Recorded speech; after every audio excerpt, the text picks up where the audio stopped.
You've been manipulated more times than you can count without ever realizing it.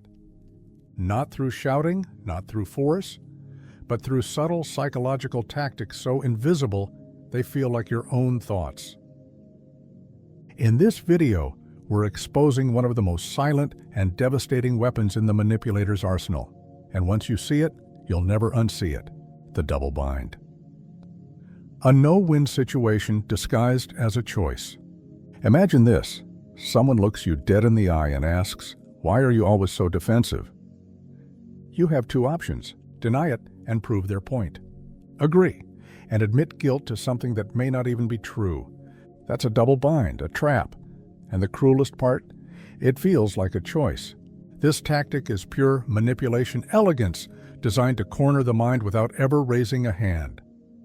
It presents two or more conflicting demands, and whichever path you take, you're wrong. You're controlled, you're stuck. The victim is left in a loop, constantly trying to choose better, not realizing the setup was flawed from the start. Parents do it to children. You'll clean your room now, right? Or do I have to tell your father you're being difficult again? Bosses do it to employees. Do you want to work this weekend or let the team down? Partners do it to each other in the quiet spaces where trust should live. The genius of the double bind is its invisibility. It slides into conversation unnoticed, wearing the mask of concern, logic, or care. But underneath, it's a psychological chokehold. It breeds self-doubt, paralysis, eventually compliance. And the real twist? The more intelligent or empathetic the target, the better it works. You're left searching for the right answer in a game that was never fair to begin with. Sleep on that. Gaslighting, warping reality until you can't trust yourself.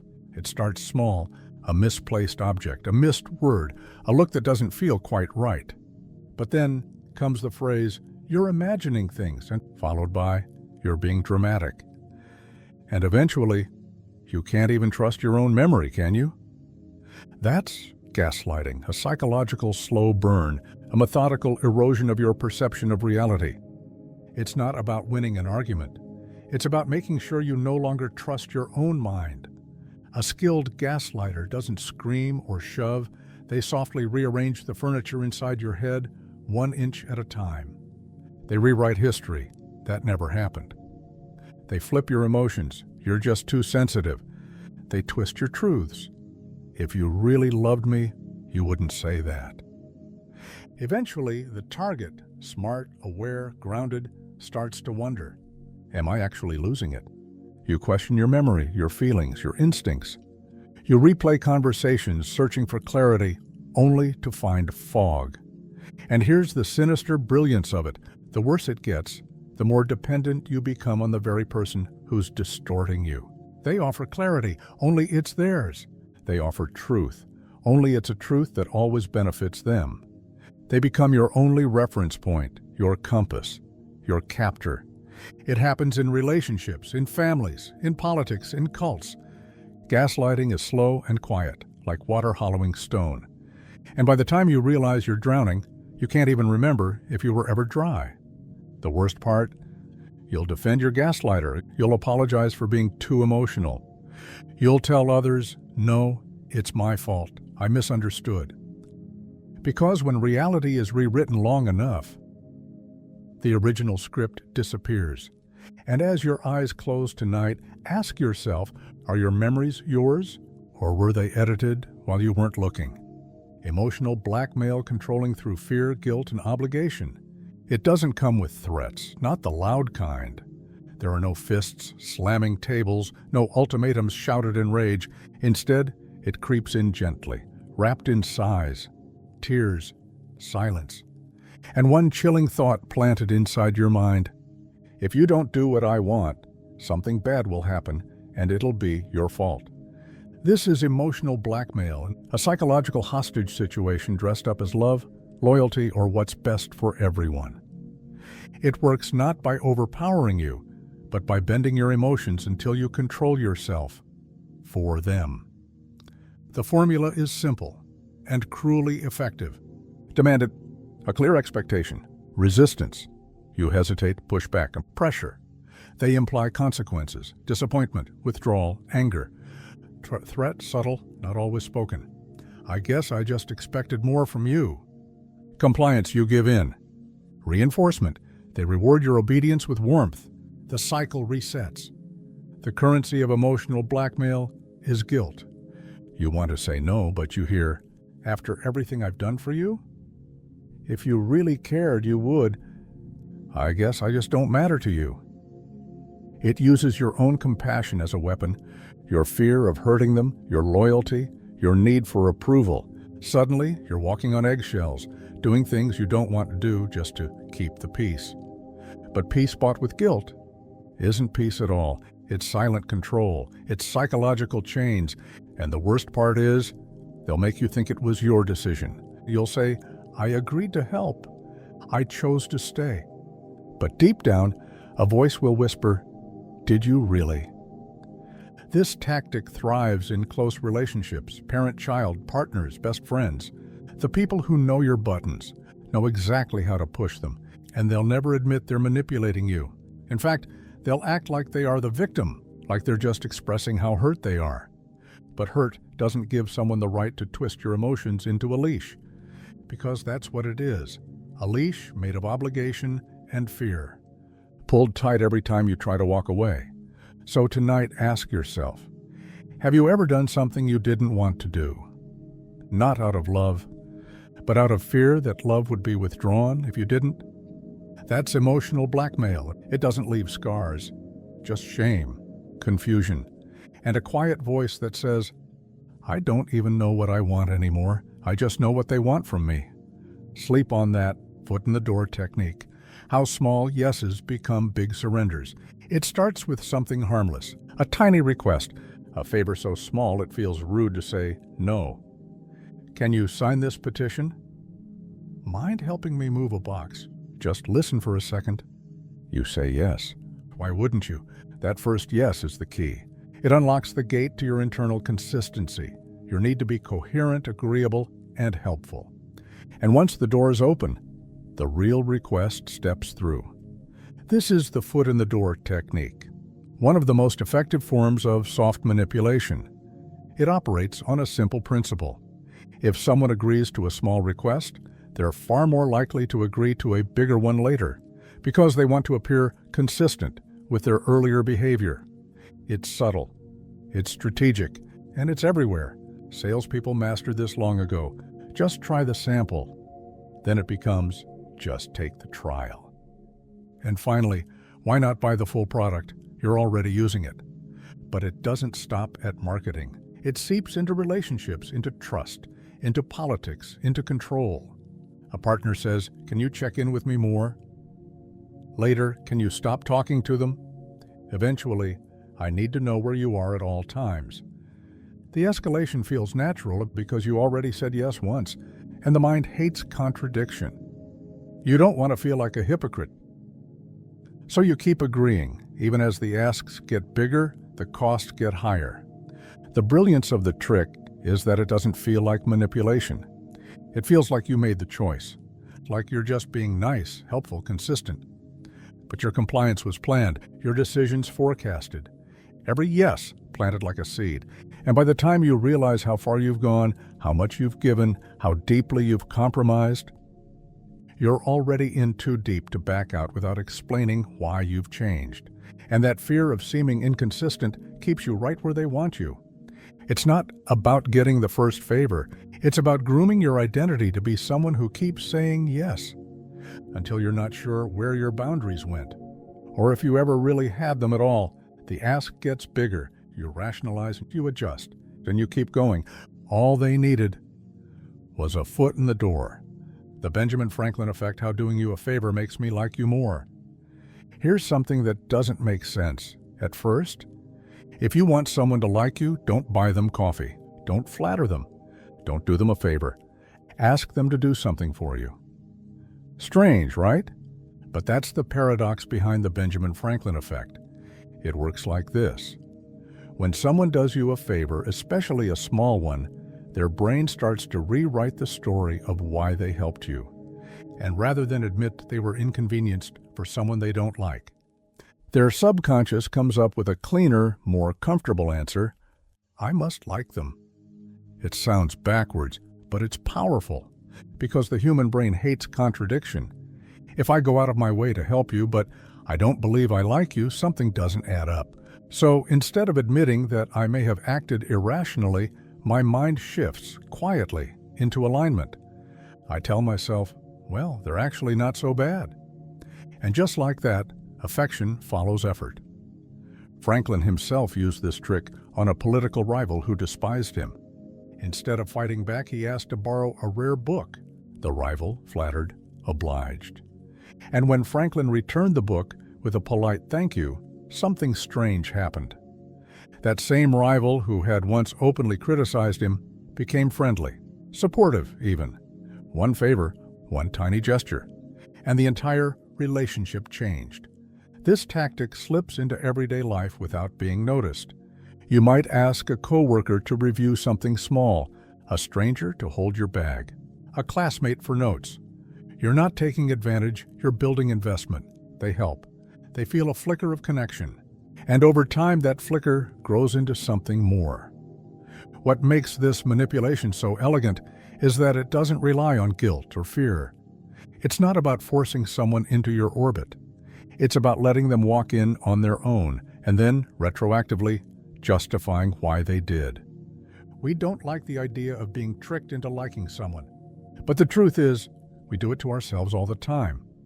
Whenever we put energy into someone, we tend to value them more, even if they didn't deserve it, even if it was calculated. So next time someone asks you for a tiny favor, just pause for a moment and ask yourself, who's actually gaining from this? Because that innocent request might be the first move in a much deeper game. Reverse psychology, the art of making you choose what I wanted all along. Here's the thing about humans. We hate being told what to do, even when we agree something inside us resists, push us in one direction, and we instinctively lean the other way, just to prove we're still in control. And that's where reverse psychology slips in. It doesn't fight your rebellion, it feeds it. The trick is simple. It tells someone not to do the thing you secretly want them to do. Act disinterested, opposed, withdraw permission. And then, watch them run straight toward it. It's how the parent gets the kid to eat the broccoli. Fine, don't eat it, more for me. Suddenly the plate's empty. It's how the partner makes you jealous. Go ahead, talk to them. I really don't care. Now you're checking their texts when they're in the shower. It's how the manipulator hides intent. You'd never understand anyway. It's probably too complicated for you. And just like that, you're desperate to prove them wrong, doing exactly what they wanted. The power of reverse psychology is that it weaponizes your autonomy. It lets you feel like you're making the decision. You think you're choosing freely, resisting control, when in reality, you've been guided by invisible hands. It plays best on people who pride themselves on being independent. Contrarians, rebels, the strong-willed, because they need to do the opposite. And when that need is predictable, it's exploitable. Say, don't call me, they call. Say, you wouldn't understand, they lean in. Say, this isn't for you. And now they want it more than anything. It's not loud, not aggressive. It's a whisper that challenges your ego and lets your ego do the rest. The brilliance of this tactic? It's deniable. If you confront the manipulator, they can shrug and say, I told you not to. It's clean, slick, and it leaves no fingerprints. But there's one caveat. It only works if the subject doesn't see it coming, because once you're aware of the pattern, the spell breaks. So as you lie there sinking into sleep, ask yourself, how many of your boldest choices were actually your own, and how many were planted like seeds by someone who knew exactly what you'd do the moment they told you not to? Intermittent reinforcement, the most addictive game you never knew you were playing. It doesn't reward you every time, and that's exactly why you keep chasing it. Intermittent reinforcement is one of the most powerful and dangerous forms of psychological manipulation. It's the trick behind slot machines' toxic relationships and why some people stay stuck in emotional purgatory for years. Here's how it works. You give a reward, but not every time. Not consistently. Just enough to keep the other person guessing. Enough to make them believe that if they try a little harder, wait a little longer, love a little louder, the reward will come. Sometimes you get the compliment. Sometimes they text back. Sometimes they show affection. But other times, cold, distant, silent. That inconsistency rewires the brain. You become hooked not on the reward itself, but on the unpredictability of it. It becomes a game, a pattern you desperately want to solve, and every time you almost do, it resets. You don't pull away. You try harder, because you remember the good times, and you need to believe, that those moments will come back. They just need the right trigger, the right behavior, the right version of you. That's how they trap you, not by giving too little, but by giving just enough. Enough to keep the hope alive, to keep the craving burning. It turns love into a lottery, approval into a reward system, affection into a drug you're never fully allowed to hold. Manipulators use it with precision. They'll pull away just when you're feeling close, then reappear with affection right before you detach. They teach you to associate unpredictability with emotional significance. And that's where the real damage happens. Because now your nervous system is wired to feel most alive when you're emotionally unsteady. You confuse anxiety for love, obsession for connection, pain for passion. The scariest part? It works best on people with empathy, people who give others the benefit of the doubt, people who want to believe in redemption, in second chances, in the idea that love can conquer chaos. And once you're in that loop, it's nearly impossible to see clearly. Because even when you're suffering, the high of those fleeting rewards makes you question if it's really that bad. If maybe you're just being impatient or dramatic or not trying hard enough. But here's the truth, you're not imagining it. You're being trained, conditioned, programmed like a rat in a lab, chasing a pellet that only drops when it suits them. And the longer you chase it, the harder it is to walk away. The Scarcity Principle. Why we crave what we're told we can't have. Take anything, an object, a person, a moment. Now limit it. Say it's only available until midnight. Say there's only one left. Say it's going fast or not for everyone or just out of reach. And suddenly, people want it. They want it bad. This is the Scarcity Principle, and it exploits one of the most primitive instincts in the human brain, the fear of loss. Not just loss of something we had, but loss of something we could have had. Something we should have gotten, something that was almost ours. If only we had moved quicker, tried harder, seen the signs. It's not the thing itself that becomes more valuable. It's the idea that someone might get it before you, that you'll miss out, that you'll be left behind. The psychology is ancient. Scarcity meant survival. The rarest resources were the most precious. Food, shelter, safety, they weren't always guaranteed. So the brain learned, if it's limited, get it now. Hold on. Don't let go, even if you don't need it, even if it's not good for you. And that wiring still drives us. It's why marketers slap only 3 left in stock on products that are mass-produced by the millions. It's why people panic buy during crises. Why limited edition sneakers sell out in seconds. Why someone ghosting you suddenly feels irresistibly important the moment they stop replying. We assign value based not on merit, but on access. And when access is denied or threatened, we inflate the worth of what we can't have, or worse, what we almost had. It happens in relationships constantly. Someone pulls away, stops showing interest. And now you're wondering what changed, why they lost interest, what you did wrong, but really nothing changed. They just became scarce. And your brain, craving resolution, craving that dopamine fix, convinces you they must have been more special than you realized, even if they weren't. Manipulators know this. They disappear just long enough to be missed. Withhold praise until you're desperate for crumbs. Create emotional gaps you'll feel compelled to fill, just so you don't feel the sting of rejection, of being the one left behind. The Scarcity Principle doesn't just make us want more. It makes us need. It creates urgency, anxiety, obsession. It's a countdown clock in your head that never quite stops ticking. A voice whispering, if you wait, it'll be gone. If you don't act, you'll regret it forever. And so, we chase. We buy things we don't need. Hold on to people who are no good for us. Say yes to opportunities we don't even want, just because they're rare. But here's the real twist. Sometimes, the thing we're chasing, it was designed to be scarce on purpose. Not because it's valuable, but because we wouldn't have noticed it otherwise. Scarcity doesn't always mean something is special. It just means someone wanted it to feel that way.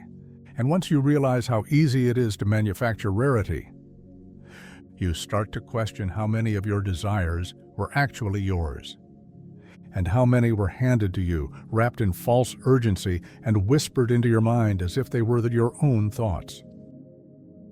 The paradox of choice when more options make us miserable. We like to believe that freedom means options, that the more choices we have, the closer we are to happiness. But the truth, quiet, uncomfortable, and proven, is that too many options don't free us. They freeze us, they drown us in doubt. Imagine standing in front of 100 open doors. Each leads somewhere slightly different. Some paths seem better than others, some shine, some are darker. And you're told you can only walk through one. So you hesitate, you analyze, you fear choosing the wrong one. And while you stand there debating, one thing becomes painfully clear. The weight of the decision is crushing you. This is the paradox of choice, the idea that, past a certain point, more options don't bring satisfaction. They create paralysis. It's not just about being indecisive. It's about the psychological toll of constantly evaluating, comparing, regretting. Because every choice we make becomes a tiny death of all the other options we didn't take. Every door we walk through closes 100 others, and our brains grieve that loss. We feel responsible for every consequence, not just of what we chose, but of what we didn't. And so, the more possibilities we're offered, the less joy we actually feel. Because embedded inside abundance is an invisible curse, self-blame. Had you only picked differently, that other job, that other city, that other person, you'd be happier, right? You tell yourself the misery isn't real, that it's just decision fatigue. But what you're really feeling is 1,000 ghost lives breathing down your neck. And even when you finally make a decision, that peace doesn't last. Because the more you had to choose from, the more you question whether you chose right. The satisfaction is diluted by doubt. Regret poisons what should have felt like certainty. And worst of all, you can't blame anyone but yourself. This effect is everywhere now. In dating apps with endless swipes, in online stores with 9,000 slightly different shirts, in entertainment menus that make us scroll longer than we watch. We're surrounded by so many paths that we've forgotten how to walk forward. Instead, we stand still. Or worse, pick at random and live with the lingering ache that maybe, just maybe, we settled. And here's where the manipulation comes in. Give people 2 options and you can steer them. Give them 20 and you can break them. Overwhelm breeds confusion. Confusion breeds submission. And in that fog, someone else can offer a solution, one that feels like clarity, but maybe control. So if you've ever found yourself exhausted after shopping, empty after choosing, or strangely sad after finally getting what you thought you wanted, it might not be you. It might just be the trap of too much. Because in a world where everything is possible, nothing feels solid. And the freedom to choose becomes the burden to never be sure. Mirroring, becoming them to make them trust you. There's a strange kind of magic that happens when someone feels seen, not flattered, not praised, just understood. Like the person sitting across from them moves the same way, speaks in the same rhythm, shares an unspoken wavelength. And they think it must be chemistry, it must be fate. But often it's just mirroring. At its core, mirroring is a simple trick. Subtly reflect another person's posture, tone, gestures, even breathing patterns, and their brain will begin to register you as familiar, safe, like them. And we are hardwired, deeply unconsciously, to trust those who seem like us. We evolved in tribes, built safety around sameness, and learned quickly that familiarity feels like truth. Manipulators, seducers, and con artists know this well. They don't need to impress you. They just need to become a slightly distorted reflection of you, not perfect, because that would feel artificial, just close enough to feel natural. If you speak softly, they soften their voice. If you lean forward, they do too. If you cross your arms, they match it, half a beat later, like an echo. The beauty of mirroring is how invisible it is when done right. It's not a gimmick, it's not mimicry, it's synchronization. And the moment it works, something subtle shifts in the dynamic. You begin to open up more. You listen more closely. You relax, because your subconscious is whispering, "This person gets me." But it's not just about posture or tone. Skilled users mirror values, language, even emotional energy.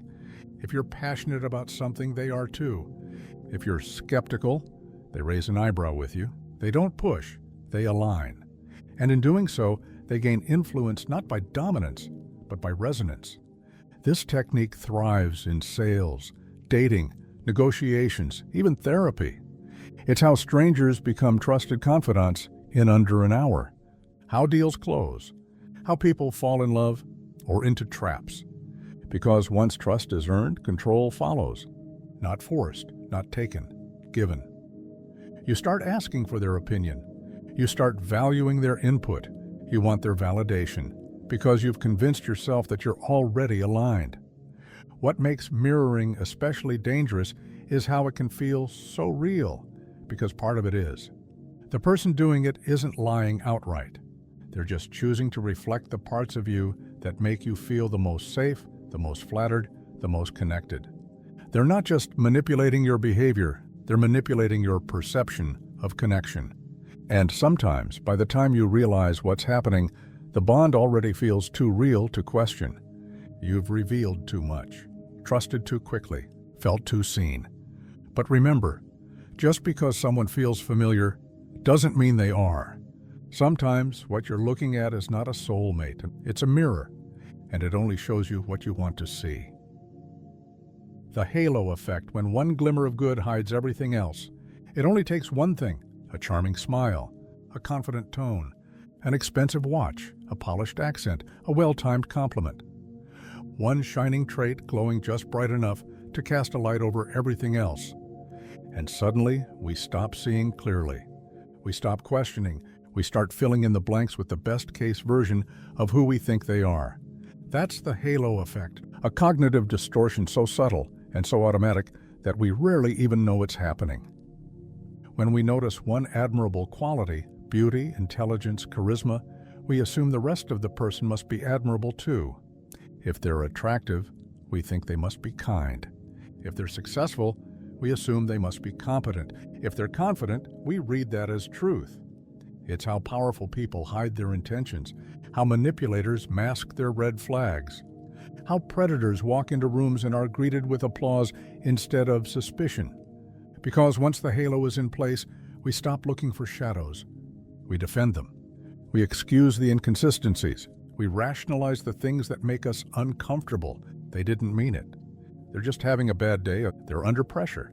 The mind hates cognitive dissonance. So when someone we admire acts out of line, we twist our perception until it fits the version of them we've already accepted. And in doing so, we give them power. Power they didn't earn. Power they can use. The halo effect isn't always malicious. Sometimes it's harmless. Sometimes it just makes us crush on someone who's good at public speaking.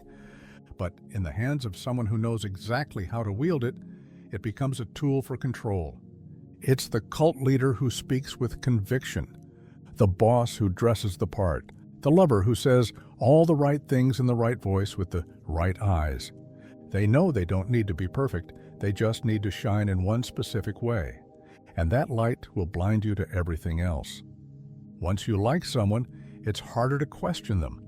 Once you trust someone, it's harder to spot their flaws. And once you've decided someone is good, really good, you'll do the work of justifying the rest of them for free. You'll connect dots that were never meant to be connected. You'll imagine depth where there's only performance. And you'll protect the illusion even when the cracks start to show. Because if they fall, you have to admit you were wrong. You misjudged. You handed over admiration, and maybe even control, to someone who didn't deserve it. So instead, we double down. We keep the halo glowing, even as the person underneath it gets darker. But halos aren't real. They're projections, fabricated by our minds, wrapped around someone who knew just how to tilt their head toward the light. And the moment you see it is the moment you start seeing everything else. Love bombing, drowning you in affection until you can't breathe without it. At first, it feels like a dream. The texts come fast, the compliments even faster. Every message is a spark, every call a fire. They tell you they've never felt this way before, that you're different, special, destined. Within days or weeks, they're calling it fate, soulmates, twin flames, whatever language they need to make it feel cosmic and undeniable. It's not just the words, it's the volume of them, the sheer intensity. They flood you with attention until it becomes the atmosphere you breathe. Constant validation, late-night phone calls, long paragraphs about how perfect you are, how lucky they are to have found you. They study your insecurities like a blueprint, then build a fantasy around them, mirroring your desires so perfectly that it feels like they've known you for years. And when you respond, when you start to open up, to trust, to fall, they turn the dial even higher. But beneath the surface of this tidal wave of affection is something colder, more calculated, control. Love bombing isn't about love, it's about dependency. The goal isn't connection, it's submission. They don't want you to feel loved, they want you to feel addicted.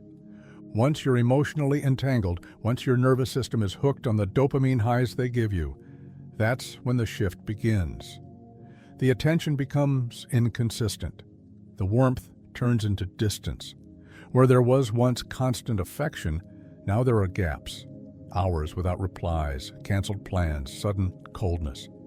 But you remember how good it felt at the beginning, so you start chasing that feeling, believing that if you can just be better, quieter, more patient, the intensity will return.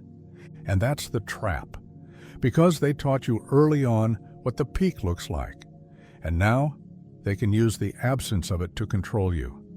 You've tasted the version of them that felt like magic. So you doubt yourself, you hold on. You make excuses, you cling harder, hoping to earn back what they gave so easily in the beginning.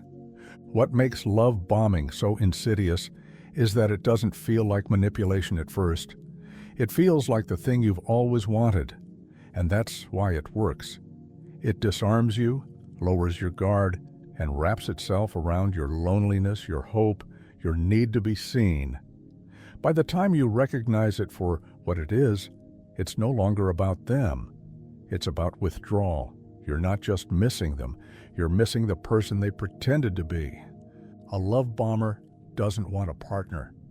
They want a mirror, a servant, a source of constant supply. And the moment you stop reflecting what they need, or worse, the moment you start asking for emotional consistency, they pull away, then return, then pull away again. Each cycle deepens the dependency. This isn't love. It's possession dressed in poetry, a performance designed to consume you whole, then make you believe the emptiness left behind is somehow your fault. Negging, the compliment that cuts before it charms. There's a certain kind of praise that doesn't lift you, it unsettles you. It sounds like a compliment, but it lands just slightly off. Subtle, sharp, and hard to place. You'd be really pretty if you smiled more.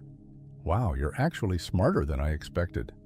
I usually don't go for your type, but there's something about you?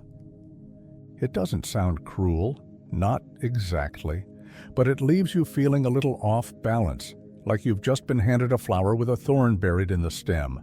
That's negging, not an insult, not a compliment. It's a deliberate hybrid of both, engineered to make you question yourself just enough that your self-worth takes a hit. but not so much that you walk away. And once the crack forms, that's where the control slips in. Negging isn't about being mean. It's about being strategically undercutting. It's a psychological maneuver often used in dating or manipulation-heavy environments, meant to lower your self-esteem just enough that the person giving the compliment becomes a source of validation. They hurt you gently, so they can also be the one to make you feel better afterward. The brilliance and the danger of negging lies in its plausible deniability. If you call it out, they'll say you're too sensitive. They'll insist it was just a joke, just a compliment, just you misinterpreting things. Meanwhile, you're left second-guessing your feelings, wondering if maybe they're right. Maybe you are overreacting. That confusion is exactly what they want. When done effectively, negging triggers a loop. The more unsettled you feel, the more you try to impress them, to win back approval, to prove you are worthy. Instead of pulling away, you lean in. You become more receptive to their attention, more willing to seek their praise, even when it comes laced with tiny stings. And with every new backhanded compliment, the power dynamic tilts further in their favor. It doesn't always sound manipulative at first. In fact, it often comes with a smile, a casual tone, even a wink. But the impact isn't in the delivery, it's in the aftertaste. That quiet self-doubt you carry into the rest of your night. That flicker of insecurity that wasn't there before. That small voice that wonders if you're good enough. And it works best on confident people. People who don't expect to be criticized. Because those are the ones most likely to brush it off at first, then start to internalize it slowly, thinking maybe this person sees something others don't. Maybe they're just being honest. Maybe it's refreshing. But what it really is control, dressed up as charm. And once the pattern is in place, the manipulator becomes both the wound and the bandage.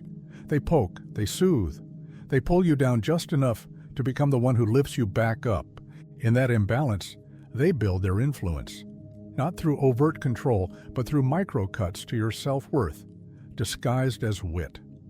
The most dangerous thing about negging isn't that it works. It's that it works without being noticed. The sunk cost fallacy, staying, not because it's good, but because you've already given too much. Sometimes people don't stay because they're happy. They stay because they've paid too high a price to leave. This is the sunk cost fallacy, a psychological trap that convinces us to keep investing in something that's already broken simply because we've invested in it before. It's not logic. It's not loyalty. It's emotional accounting, a twisted math where pain becomes proof of value, and the more we've lost, the more convinced we are that we must keep going until it pays off. You'll see it in relationships that have long run cold, where affection has turned mechanical, but the history still weighs heavy. I can't walk away now, they say, after everything we've been through.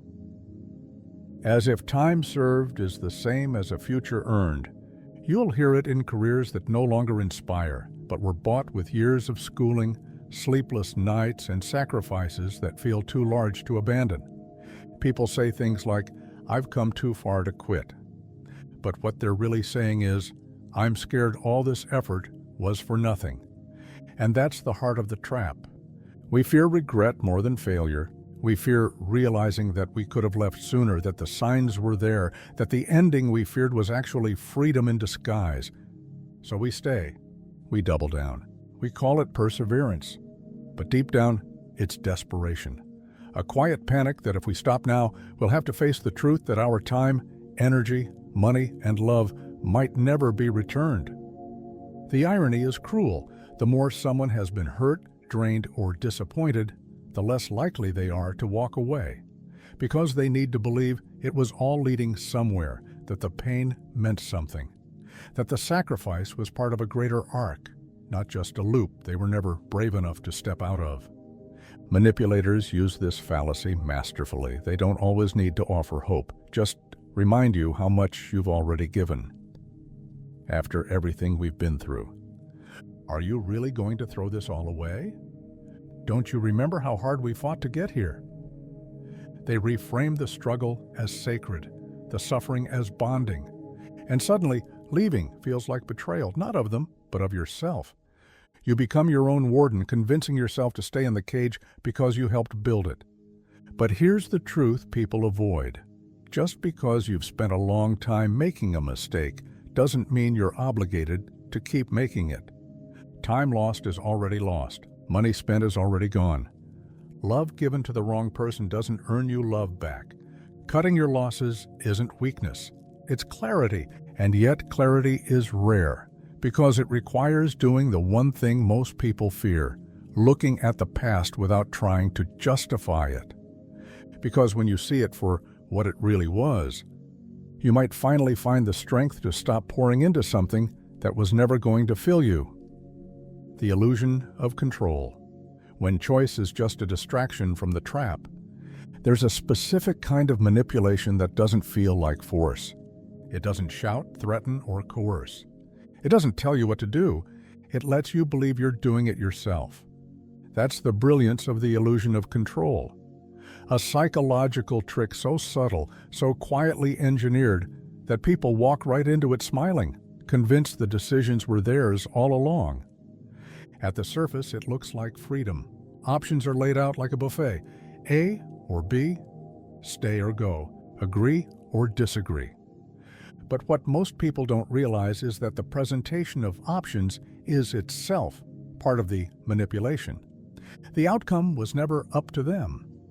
The choices were crafted, framed, limited, designed to lead to the same place, no matter which door they walk through.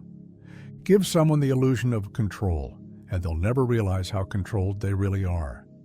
You see it in marketing all the time. Pick your price plan, choose your color, customize your experience. It doesn't matter that the product was built to funnel everyone into the same spending pattern. People feel empowered because they got to click something. They got to decide. And that feeling is what's being sold, not the product. In relationships, it's far more dangerous. A manipulator might say, "It's up to you, but if you really care about us, you'll come with me." You were given a choice, weren't you? Stay or leave, yes or no. But only one answer is safe. Only one won't result in guilt, blame, or emotional punishment. And so you pick it. Not because it's right, but because it's the least painful. The trick works because humans crave autonomy. We need to feel in control. We associate control with competence, with intelligence, with survival. So the moment someone hands us a neatly packaged choice, our instinct is to take it, believe in it, own it, even when every aspect of it has been engineered by someone else. And once we believe we chose freely, we become emotionally invested in that choice. We defend it. We justify it. We cling to it even when it turns against us. Because admitting it was never really our decision in the first place. That requires confronting the fact that we were played, that we were led. This illusion is especially potent when combined with urgency, fear, or praise. Only you can decide. No pressure, but it's now or never. You always know what's best. Each line is a trap dressed as empowerment, a stage built to make you feel like the star of the show, while someone else writes the script behind the curtain. True control isn't in choosing between pre-approved options. It's in recognizing when a choice was designed for you, not by you. And the scariest part, most people will never notice the difference. Projection, the accusation that reveals more about the accuser than the accused. There's a strange moment in a conversation when someone accuses you of something that feels off. Not just untrue, but oddly specific, too pointed, too personal. It hits a nerve, but not because they've caught you. It hits because deep down, it feels like a confession disguised as an attack. This is projection, a defense mechanism masquerading as insight. Instead of acknowledging their own flaws, insecurities, or dark impulses, a person flips the script and assigns those traits to someone else, not to hurt them directly, but to distance themselves from the uncomfortable truth. It's psychological camouflage. By accusing you of lying, they feel less like a liar. By calling you selfish, They avoid confronting their own self-interest. By saying you're manipulative, they get to keep controlling the situation while appearing innocent. It's not just about blame, it's about narrative. People use projection to preserve the story they tell themselves about who they are. I'm a good person. I'd never do that. So when their actions contradict that image, the dissonance has to go somewhere. And that somewhere is usually you. It happens in relationships constantly.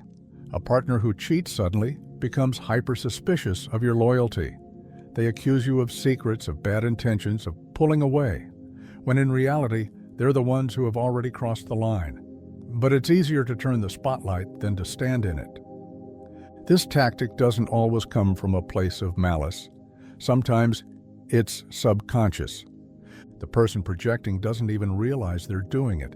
They believe their accusations, feel justified in their suspicions, see danger in places they've actually created.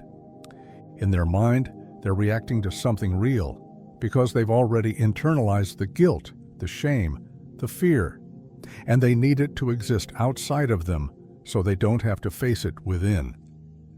Over time, projection creates a toxic dynamic where one person becomes the emotional punching bag for someone else's unresolved issues. You start to feel like you're walking through a hall of mirrors, every fault they assign to you bouncing back as a warped reflection of their own behavior. The real damage happens when you start to believe it, when you begin to question your motives, your memories, your truth. That's when projection becomes more than deflection. It becomes control. Because if they can make you carry the weight of their flaws, they're free to keep doing what they've always done without ever having to change. Manipulators love this technique because it makes confrontation impossible.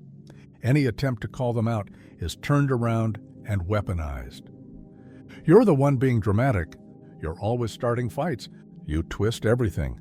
And suddenly you're defending yourself against battles that were never yours to begin with. The most dangerous thing about projection is how believable it can sound, how easy it is to miss the sleight of hand. But if you listen closely, if you strip away the noise, you'll notice something consistent. The accusations always reveal more about the person speaking than the one being spoken to.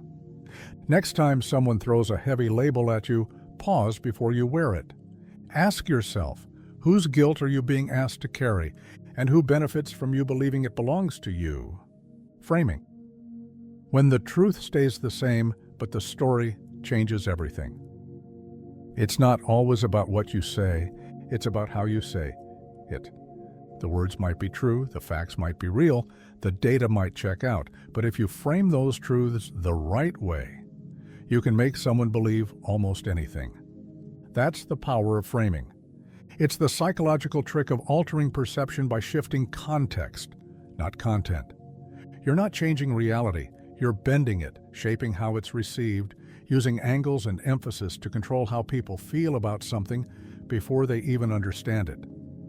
Tell someone there's a 90% chance of success, and they'll feel confident. Tell them there's a 10% chance of failure, and suddenly the exact same situation feels dangerous, uncertain, risky. The math is identical, the impact completely different.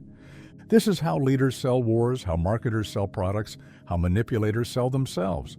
They don't need to lie. They just need to present the truth strategically. A toxic ex doesn't say, "I ignored you all day to punish you." They say, "I needed space to think because I care too much." A boss won't say, "We're cutting staff to boost profits." They'll say the other, "We're streamlining to focus on long-term growth." The reality doesn't change, but the way it's delivered does, and that delivery is everything. Framing works because the human mind takes shortcuts. We don't process raw data objectively. We filter everything through emotion, bias, fear, hope.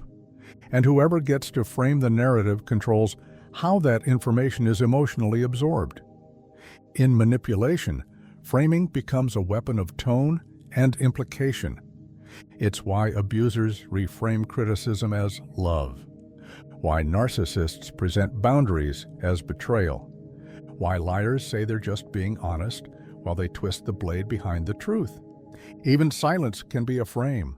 What's not said, what's emphasized, what's conveniently left out.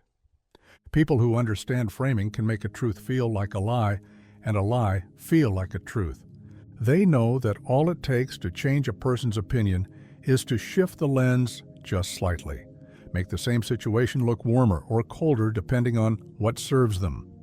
This tactic is even more dangerous because it's invisible unless you're looking for it. Most people don't stop to ask, why is this being presented this way? They just react to the tone, to the angle, to the emotional shape of the message, and that reaction can be exploited. In conflict, the person who frames the story first often wins. Because once a version of the truth is out there, every response is seen in relation to it. Everything after becomes a defense, a correction, a cleanup effort, and most people don't question the original version if it feels right. Framing is the art of creating that feeling. Not accuracy, not clarity, but emotional alignment, crafting your message in a way that makes people lean toward it, trust it, even need it. And once they do, you don't have to convince them anymore. They'll do the rest of the work themselves, repeating the frame, defending it, spreading it, believing it was their idea all along. Fear then relief, the emotional whiplash that makes you say yes before you think. There's a particular kind of manipulation that doesn't use charm or persuasion. It uses stress. It grabs you by the nerves, tightens the pressure, and then, right when your anxiety peaks, it releases its grip. That's when you're most vulnerable. That's when you'll agree to almost anything. This is the fear then relief tactic, a psychological two-step designed to disarm resistance by pushing the nervous system into panic, then offering sudden comfort. And once that emotional whiplash hits, the target becomes suggestible, grateful, compliant, desperate for stability. It works not because people are weak, but because they're human. Imagine a police officer pulls you over. You think you're getting arrested, you panic, your pulse is racing. But after a few tense minutes, they simply issue a warning and let you go. In that moment of relief, your mind floods with gratitude, irrational, excessive, automatic. They could have punished you. They didn't. You walk away thankful, even though they were the one who caused the fear in the first place. This is the core mechanism. Create tension, then resolve it. And in the space between the two, slip in whatever you want. Manipulators use it with eerie precision. An argument escalates, voices rise. You're told something devastating. Maybe they're leaving you. Maybe you've disappointed them. Maybe you've crossed the line. And just when you're spiraling, they soften. They forgive. They say they overreacted. They hold you close. Relief? And in that emotional exhale, you agree to change, to try harder, to prove your loyalty. Not because you were convinced, but because you were shaken, then soothed. It's the same reason people confess to things they didn't do after aggressive interrogation. The fear becomes unbearable. The release becomes intoxicating. And suddenly, the idea of giving in seems like a small price to pay for peace. Fear then relief doesn't always look extreme. Sometimes it's subtle. A missed call from someone important. They don't text back. Your mind spirals, what did I do? Then, hours later, hey, sorry, I've just been busy. And now, instead of being angry, you're relieved. You're more forgiving, more agreeable, because your brain's gone from panic to calm, and it's grateful to anyone who helped it get there, even if they were the cause. The tactic works best when the fear feels personal and the relief feels earned. The emotional roller coaster creates a spike in vulnerability, and the manipulator steps in at the exact moment you're most likely to fold. In that moment, you're not evaluating logic. You're seeking safety, and when people are afraid, they don't think clearly. They look for the first door out. Fear floods the system. Relief shuts it down. What comes next is rarely questioned. So if you ever find yourself agreeing to something right after a moment of intense stress, followed by sudden calm, stop. Ask yourself, Do I actually want this, or am I just thankful the storm has passed? Because not every hand that offers comfort is innocent.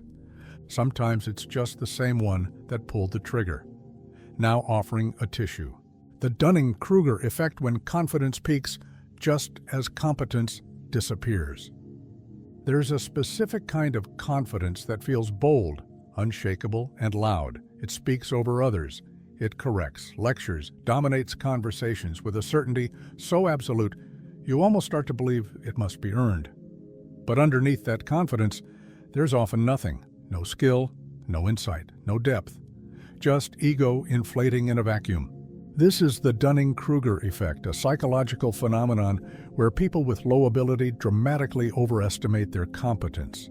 They believe they know more than they do, not because they're lying, but because they lack the very skills needed to recognize their own limitations.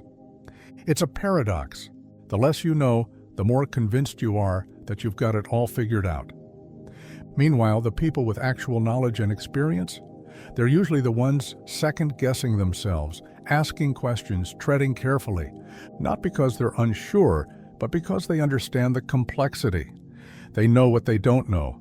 The Dunning-Kruger curve begins with what psychologists call Mount Stupid, that spike of unwarranted confidence that appears just after learning the basics. Someone reads a few articles, watches a video or two, maybe skims a Wikipedia page, and suddenly they're an expert. They give advice, debate professionals, and dismiss criticism with a smirk. To them, their shallow understanding feels deep because they haven't yet fallen into the valley of awareness where real competence begins. Manipulators thrive in this space. They use inflated confidence to build influence because people tend to trust certainty more than humility. If someone speaks with conviction, we assume they must know what they're talking about, and by the time you realize they don't, they've already led you somewhere you didn't intend to go. This effect appears everywhere. In politics, where loud opinions replace nuanced thought. In workplaces, where unqualified managers make disastrous decisions. In relationships, where one partner insists they know best, even when they clearly don't. And online, where every comment section is filled with armchair experts diagnosing complex problems in 3 sentences or less. What makes the Dunning-Kruger effect so dangerous is that it's self-reinforcing. People affected by it don't just overestimate themselves, they actively reject feedback that could correct their view. They assume disagreement is jealousy, that criticism is ignorance, that others just don't get it. And so they stay locked in a loop of ignorance, powered by their own illusion of mastery. Meanwhile, truly capable people often hesitate. They question themselves. They speak in maybes, in what-ifs, in context. They admit what they don't know, and for that, they're often overlooked in favor of louder, simpler voices. But here's the truth. Real knowledge is humble. Real skill is quiet. And the more someone knows, the more they tend to realize how much more there is to know. If you find yourself listening to someone who never doubts themselves, who dismisses opposing views without consideration, who insists they're right, especially when they lack experience, pause. Ask yourself, is this confidence? Or is this just the peak of Mount Stupid, where ego speaks louder than evidence? Because some of the most dangerous people in the room aren't those who know the least. It's those who don't know they know the least and believe that makes them wise. Triangulation, turning people into weapons to keep yourself untouchable. It doesn't start with a fight. It starts with a whisper, a suggestion, a carefully placed comment, vague enough to be innocent, sharp enough to draw blood. She's been acting different lately, hasn't she? He told me something about you, but I probably shouldn't repeat it. Just enough to make you second guess, to plant doubt, to turn one person's trust into a silent battlefield between 2 others. This is triangulation, a classic manipulation tactic that uses indirect conflict to maintain control. Rather than confronting someone directly, the manipulator uses a third person to send messages, stir insecurity, or create division. The triangle allows them to stay above the chaos, watching others fall into confusion, paranoia, or competition, while they remain the trusted center of gravity. In relationships, it shows up as a partner constantly comparing you to someone else. My ex never used to complain like this. Why can't you be more like them? You're not just in a relationship with one person anymore. You're being measured against another, pulled into a comparison you never agreed to. And no matter what you do, you lose. Because the moment you react, you become jealous, insecure, or too sensitive, and they get to step back and say, "I never meant it like that." In friendships, triangulation turns groups toxic. Secrets are passed selectively. One friend hears what another said, but only in part, only distorted. Trust erodes, sides form, and the person stirring the pot smiles, because while everyone else is busy defending themselves, they remain the one everyone confides in. It works because it's indirect. It creates tension without ever being traceable. If you confront the manipulator, they'll claim innocence. "I was just being honest. I thought you deserved to know. You're twisting my words." And because nothing was said outright, nothing can be proven, but the damage is real. The trust is broken. The dynamic is poisoned. Triangulation keeps the manipulator at the center of attention and power. Everyone needs them. Everyone listens to them. They become the person who holds all the pieces of the puzzle and never quite gives anyone else the full picture. And if someone starts pulling away, questioning the story, seeing through the game, easy. They simply create a new triangle. Bring in someone else. Make you the outsider now. That rotation keeps them in control, always surrounded by chaos they engineered, but never participate in directly. They never look like the villain because they use other people to carry out their emotional agenda. They never take the blame because the ones they pit against each other end up too busy defending themselves to recognize the real source of the manipulation. The longer it goes on, the harder it is to untangle, because each person involved starts to question not just each other, but themselves. What was said? What was meant? What was true? And the manipulator, perfectly positioned in the middle, becomes the only one who understands everyone. The rescuer, the peacemaker, the one who caused the storm and now offers shelter from it. So if you find yourself constantly having to prove your loyalty, if you feel like every conversation is a game of telephone gone wrong, if someone always seems to be in the middle of every misunderstanding, every hurt feeling, every falling out, stop looking at the people you're being pushed away from and start looking at the person who's doing the pushing. Social proof, when the crowd becomes the compass and you stop asking why. There's something comforting about a crowd, about not having to decide alone. You watch others, mimic their reactions, let their certainty quiet your hesitation. And somewhere inside, without realizing it, you start to believe, if everyone else is doing it, it must be right. That's the core of social proof, a psychological shortcut where we assume that the behavior of others reflects correct behavior. It's fast, it's unconscious, it's efficient, and it's wildly, dangerously wrong. You see a long line outside a restaurant and think the food must be incredible. You hesitate before crossing the street until one person moves, and suddenly, you all do. You scroll through a video with millions of likes and assume it's valuable, true, maybe even important. Even if it's nonsense, the crowd doesn't just influence you. It validates your choices, tells you what to think, what to buy, who to trust, what to fear. Social proof works because it taps into something primal. In early human history, being out of sync with the group could mean death. You relied on the tribe to know which berries were poisonous, which paths led to danger, which people could be trusted. And even now, modern, evolved individual, you still carry that programming, still scanning the room to see what others are doing before you decide what you believe. Manipulators know this. They create the illusion of agreement to manufacture legitimacy, fake followers, paid testimonials, groupthink in comment sections. It doesn't matter if the support is real. What matters is that it looks real. And once the illusion is in place, others follow without hesitation. Not because they've been convinced, but because they've been outnumbered. In social settings, it's used to isolate dissent. A cult doesn't need to prove its ideas. They just need to make sure no one challenges them loudly enough to disrupt the illusion of unity. A toxic boss doesn't have to be liked. They just need enough fake loyalty around them to make the silence from others seem like agreement. You begin to wonder if maybe you're the problem. If everyone else seems fine with it, if no one else is speaking up, maybe you're just overreacting. And so you stay quiet. You comply. You follow the rhythm of the room, even when it's offbeat. Social proof isn't about truth. It's about appearance. It's why we chase trends, imitate influencers, laugh at jokes we don't find funny, nod along with opinions we haven't actually thought through. Because it's easier, safer, faster. But in that rush to follow, something dangerous happens. You stop thinking. You stop questioning. You assume the crowd knows better until the crowd runs off a cliff and you realize you were part of it. The ones who wield social proof as a weapon don't need to argue or persuade. They just need to be seen with enough people behind them. And the moment they reach that tipping point, resistance starts to look like foolishness or loneliness.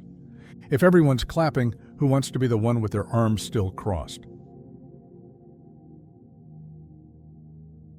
Cognitive dissonance, when your mind can't handle the truth, so it rewrites it. Everyone thinks they're consistent. They believe they act in line with what they value, what they stand for. But when someone's behavior collides with their beliefs, something breaks. Not loudly, not all at once, it bends, quietly beneath the surface. And that tension between what you do and what you believe becomes unbearable. That's cognitive dissonance, a psychological discomfort so intense the brain will twist logic, rewrite memories, even fabricate excuses just to bring everything back into alignment. The contradiction is simple. You think of yourself as honest, but you lie. You value loyalty, but you cheat. You say you're strong, but you give in, again and again. Rather than confront that inconsistency, most people do something else. They rationalize. They rewrite their own story in real time to make themselves the hero again. It wasn't really a lie. It was just bending the truth. I had no choice. They pushed me to it. I'm not a bad person. I just made a mistake. The brain can't hold two opposing realities at once, so it smooths out the cracks until only one version feels bearable. And that's where the manipulation comes in. Because if you can get someone to act in a way that goes against their identity, even just once, you don't have to control them. They'll start controlling themselves. They'll justify. They'll explain. They'll shift their values just a little to accommodate what they've done. Because admitting they were wrong, that they betrayed their own morals, their own character, that would shatter the entire image they've built of who they are. It doesn't have to be extreme. Start small. Get them to bend a rule, cross a line, do something just this once. Then, watch what happens. They won't pull back, they'll dig deeper. To reduce the discomfort, they'll reframe the behavior as acceptable, necessary, even noble. Cults use this all the time. So do toxic partners, so do authoritarian leaders. Get someone to betray their values, then wrap them in a narrative that makes it feel like growth, like sacrifice, like loyalty. And they won't just stay. They'll defend you. They'll believe in the cause harder. They'll fight anyone who questions it, because admitting they were wrong means admitting the entire structure of their actions has been hollow from the start. Cognitive dissonance creates loyalty through self-deception. It doesn't require force, just contradiction, and a little bit of time. Eventually, people begin to forget which version of themselves came first, the one who believed in something, or the one who acted against it. They merge the two, not because it's true, but because the lie is easier to live with. And that's the terrifying beauty of it. You don't need to change someone's beliefs, just their actions. The rest will follow. The authority fallacy, when a uniform, a title, or a tone is all it takes. There's a quiet switch that flips in the human brain when we're faced with authority. Not real authority, not wisdom or morality, or earned trust. Just the appearance of it in a suit, a badge, a clipboard, a calm, commanding voice, and suddenly we follow, even when it feels wrong, even when it hurts someone else, even when everything inside us says, "Don't do this." We do it anyway because someone told us to. This is the authority fallacy, the belief that if someone in power says it, it must be right. Or at the very least, not your responsibility to question. It's not about truth, it's about hierarchy, and the higher someone appears to sit, the more likely people are to silence their own judgment and obey. The most chilling example of this isn't theory, it's history. In the 1960s, psychologist Stanley Milgram ran an experiment.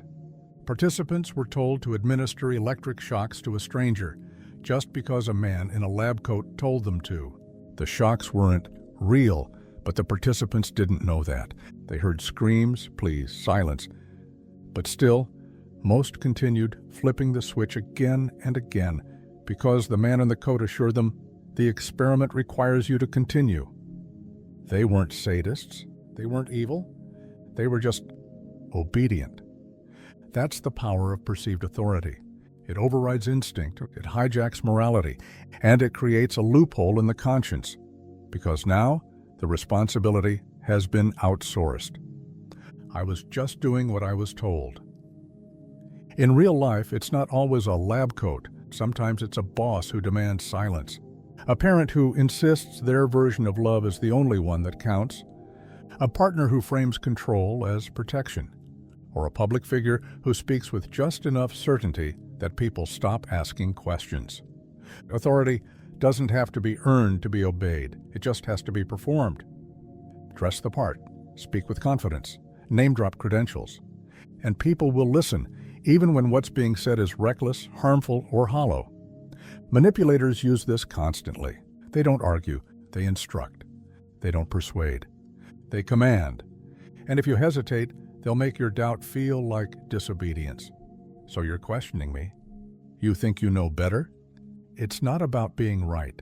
It's about being higher up the invisible ladder and making you feel lower just long enough that you forget you had a voice to begin with.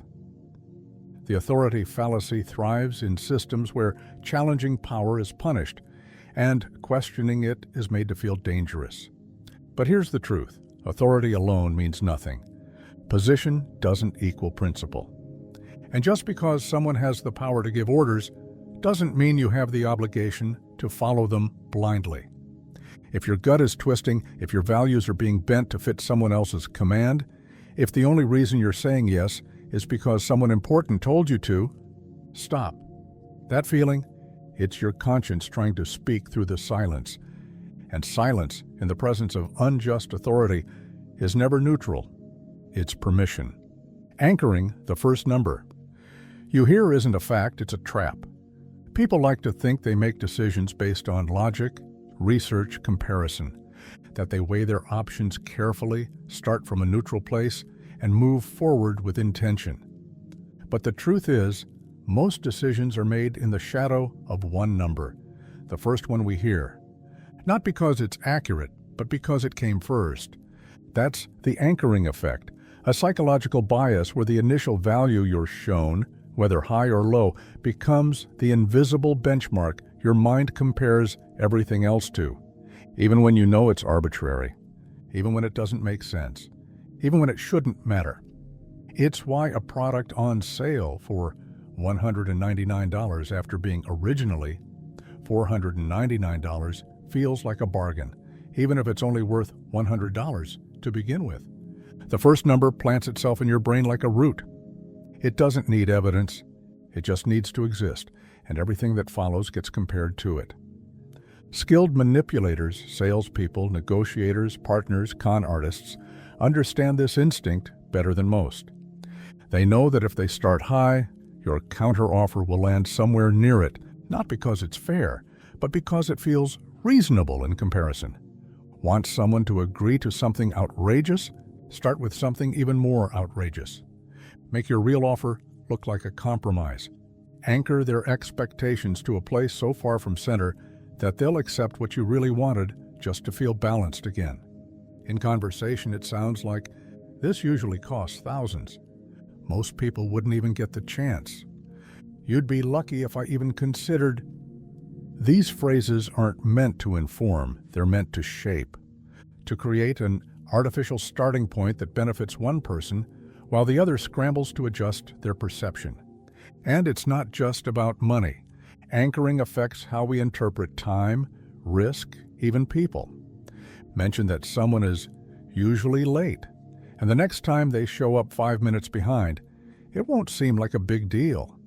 Say a movie is the best of the year, and you'll go in looking for greatness, even if it's average. Frame a conversation with one negative comment, and suddenly everything that follows feels a little colder, a little more suspicious. Anchoring works because the mind is always looking for context. It hates operating in a vacuum. So when a number, a value, a label is introduced early, whether it's a price, a reputation, a tone, that becomes the anchor your brain clings to. And even if you know you're being influenced, it doesn't matter. The effect holds, and it's subtle, it's quiet, it's everywhere.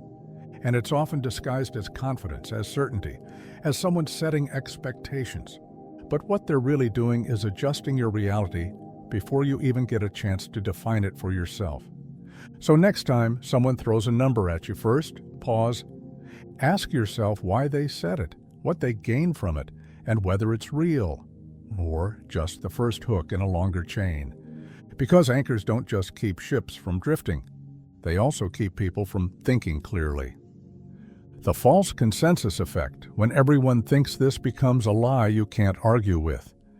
People don't just want to be right, they want to be part of something right. A group, a majority, a shared mindset that makes them feel safe, smart, seen. So when someone tells you, everybody agrees or everyone does this, it triggers something primal, the instinct to belong. And just like that, your individual judgment starts to bend toward the crowd, even if the crowd isn't real. This is the false consensus effect, the psychological illusion that makes people believe their opinions, behaviors, or beliefs are shared by the majority, even when they're not. It's not based on evidence. It doesn't need a poll or a study or proof. It only needs the suggestion of agreement. Because once that seed is planted, people conform, not to truth, but to the appearance of truth backed by social validation. It shows up in conversation when someone says, everyone's talking about this. Nobody thinks that anymore. People like you always understand. These aren't observations, they're framing devices, subtle nudges meant to isolate dissenters, pressure skeptics, and pull the unsure into line, not with facts, but with assumed consensus. The effect is especially powerful because it creates the illusion of isolation. If you don't agree, you're not just wrong, you're alone. And in that space between doubt and loneliness, most people fold. They stay quiet, nod along, smile, not because they believe what's being said, but because they don't want to be the one who doesn't. Manipulators love this effect. They use it to silence resistance without ever having to win an argument. Why debate when you can just make someone feel like they're already outnumbered? All it takes is confidence, repetition, and the suggestion that the verdict has already been reached. In abusive relationships, it can sound like everyone would think you're overreacting. No one else would put up with you. I've talked to others, they all agree. Now the abuser isn't just speaking for themselves, they're pretending to speak for the world. And the target, isolated and worn down, starts to question their own reality. In politics, in marketing, in religion, it's weaponized constantly. Mass opinion is simulated, not discovered. Bot armies inflate popularity. Comment sections are carefully curated. Surveys are twisted into slogans. People are saying becomes a tool of persuasion even when people are few or fabricated.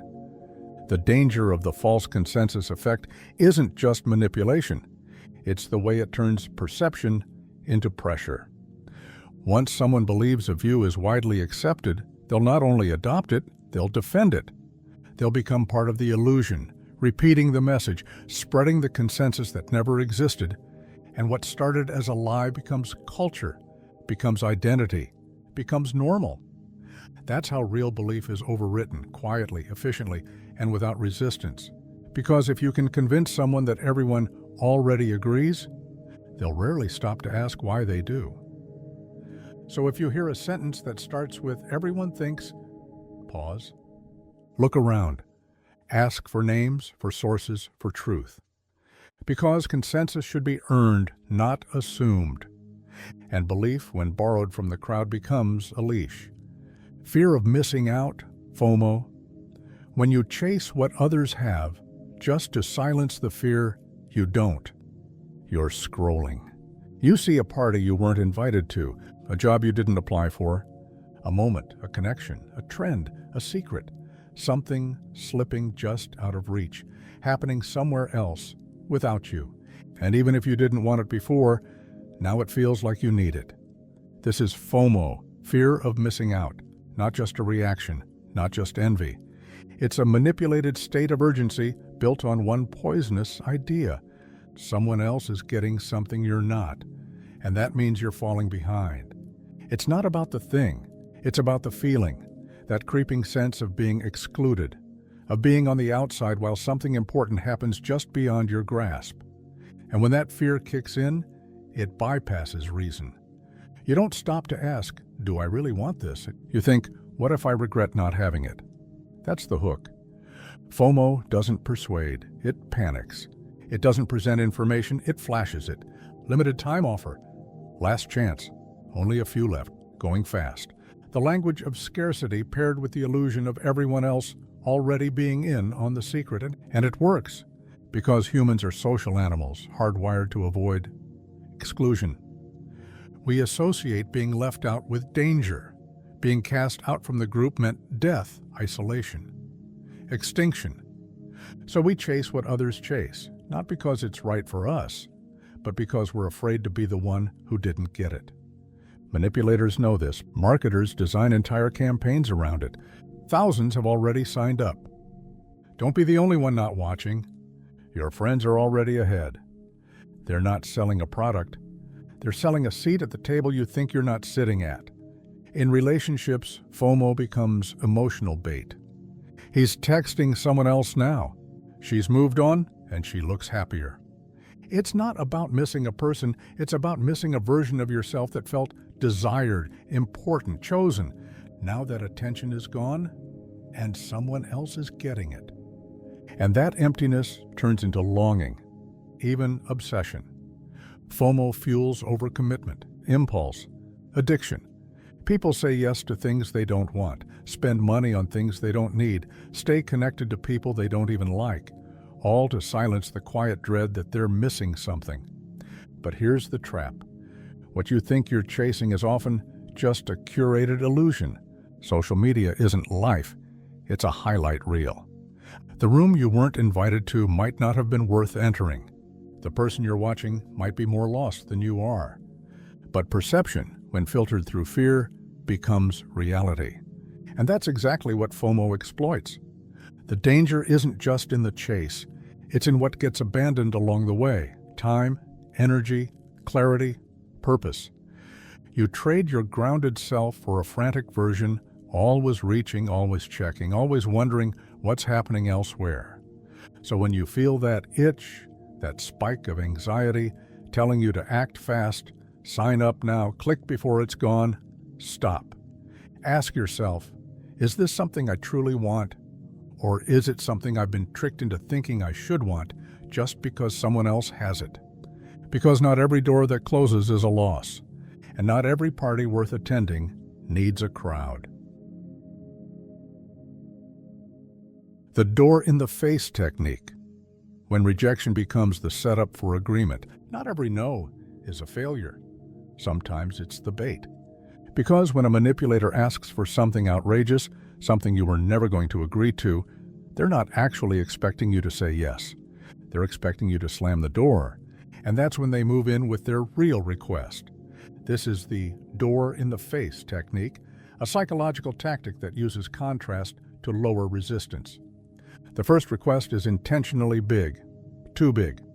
So when they follow up with what they really want, it feels smaller, more reasonable, almost fair. You think you're meeting them halfway. but in reality, you've just been led exactly where they wanted you. Imagine a friend asking you to help them move across the country. You decline. It's too much, too far, too disruptive. Then they ask, "Well, could you at least help me pack a few boxes this weekend?" Suddenly, that second request feels minor, but had they started with that, it might have felt like a favor. Now it feels like a relief. That's how it works, by manipulating your emotional contrast point. After facing something extreme, anything less feels easier to accept, even if it's still a burden. Negotiators use this constantly. They open with high numbers, tough terms, strict conditions. You push back. They relent, offering you something softer. You think you've won. But that smaller offer, that was their target from the beginning. It's not just about psychology, it's about strategy. The technique activates guilt, obligation, and a need for reciprocity. When someone backs down, we feel like we owe them something. They compromised, so now we should too. Even if they never meant the first offer seriously. It works in relationships too. A partner demands something excessive, total access to your phone, a full cancellation of plans, a hard line in an argument. You resist. They shift to something smaller, but still invasive. You agree, thinking it's a healthy middle ground. But that boundary, you wouldn't have crossed it on your own. They just made you feel like it was a reasonable price to avoid conflict. The genius of this method lies in the illusion of fairness. It makes the manipulator look flexible, even generous. They've given up their first request, so agreeing to the second one feels like balance. But balance doesn't exist when both hands belong to the same person.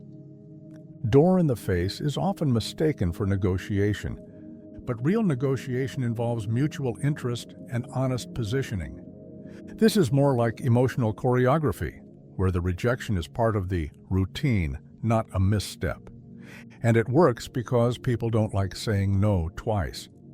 Rejecting one offer already creates discomfort. Doing it again, back to back, makes us feel difficult, selfish, unreasonable. So we cave. We say yes, not because we want to, but because it feels like the polite thing to do. The next time someone leads with something absurd, don't just brace for impact. Watch what comes after, because that second ask, the one you're supposed to feel good about accepting, may have been the goal all along. The Zeigarnik Effect, when the unfinished refuses to let you sleep. There's something strangely persistent about the things we don't complete. The message left on read, the fight that didn't reach resolution, the goal that was almost reached, then slipped just out of grasp. These moments don't disappear. They hang in the air. They replay themselves when things get quiet. And the more you try to ignore them, the louder they echo. This is the Zeigarnik Effect, a psychological phenomenon where unfinished tasks, unresolved moments, or incomplete thoughts take up more space in the brain than the ones we've already closed. It's the mind's refusal to let go until the loop is closed. And the reason it works so well is that it preys on a very specific discomfort, the need for closure. Your brain doesn't like open circuits. When something is unresolved, it stays marked as active, even if you're no longer working on it. You could have a list of 10 things you completed, but your attention will always drift back to the one you didn't. Not because it's the most important, but because it's unfinished.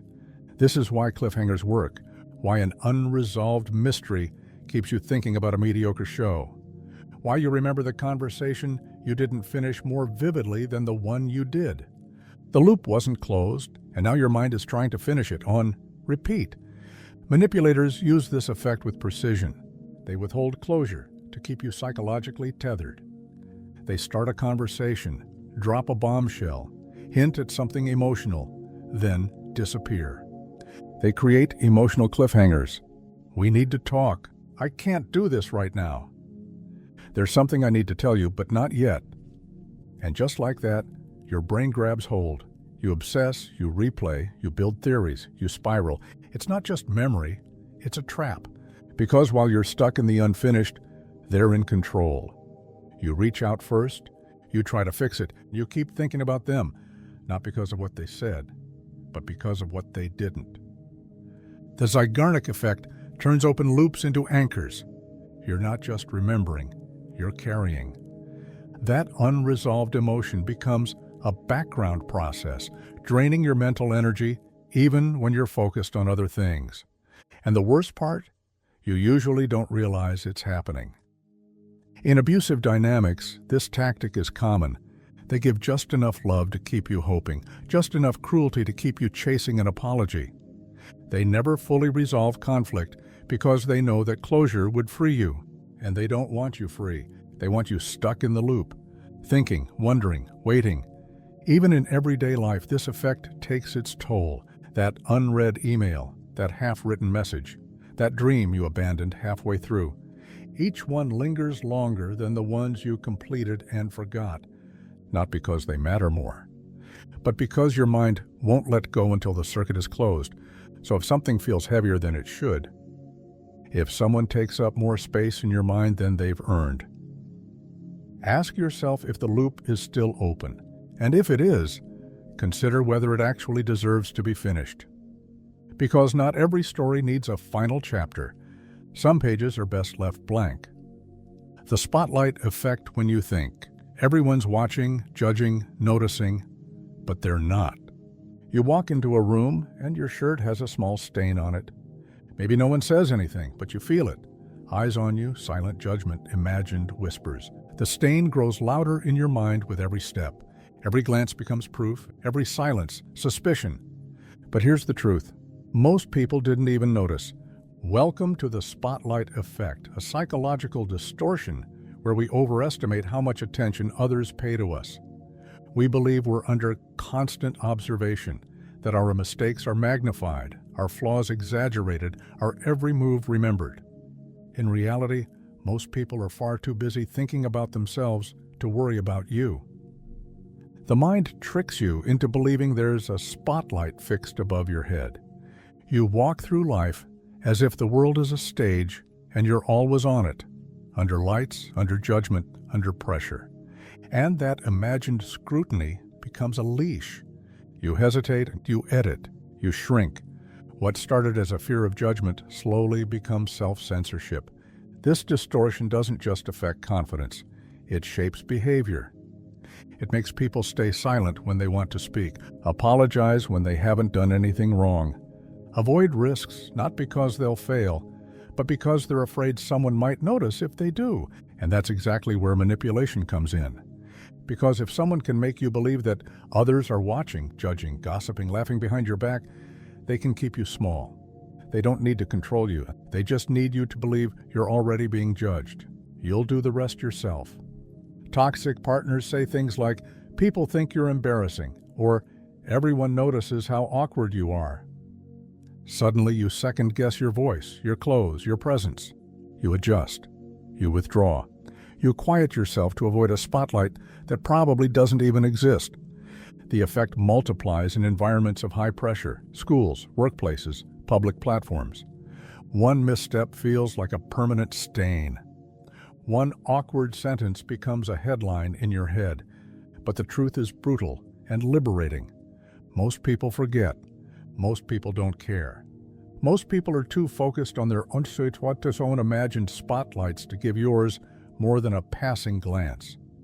That's why the spotlight effect is so dangerous. It convinces you to fight a ghost, to perform for an audience that isn't watching, to base your choices, your identity, your self-worth on reactions that were never real to begin with.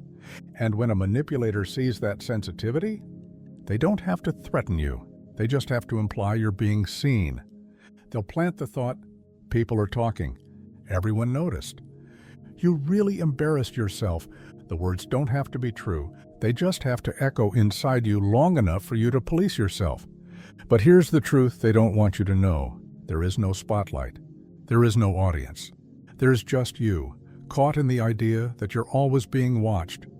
Let that go, and you start to move differently. You start to speak freely. You realize how much time you've spent trying to control an image that no one else was really paying attention to. And that is when you finally step off the stage.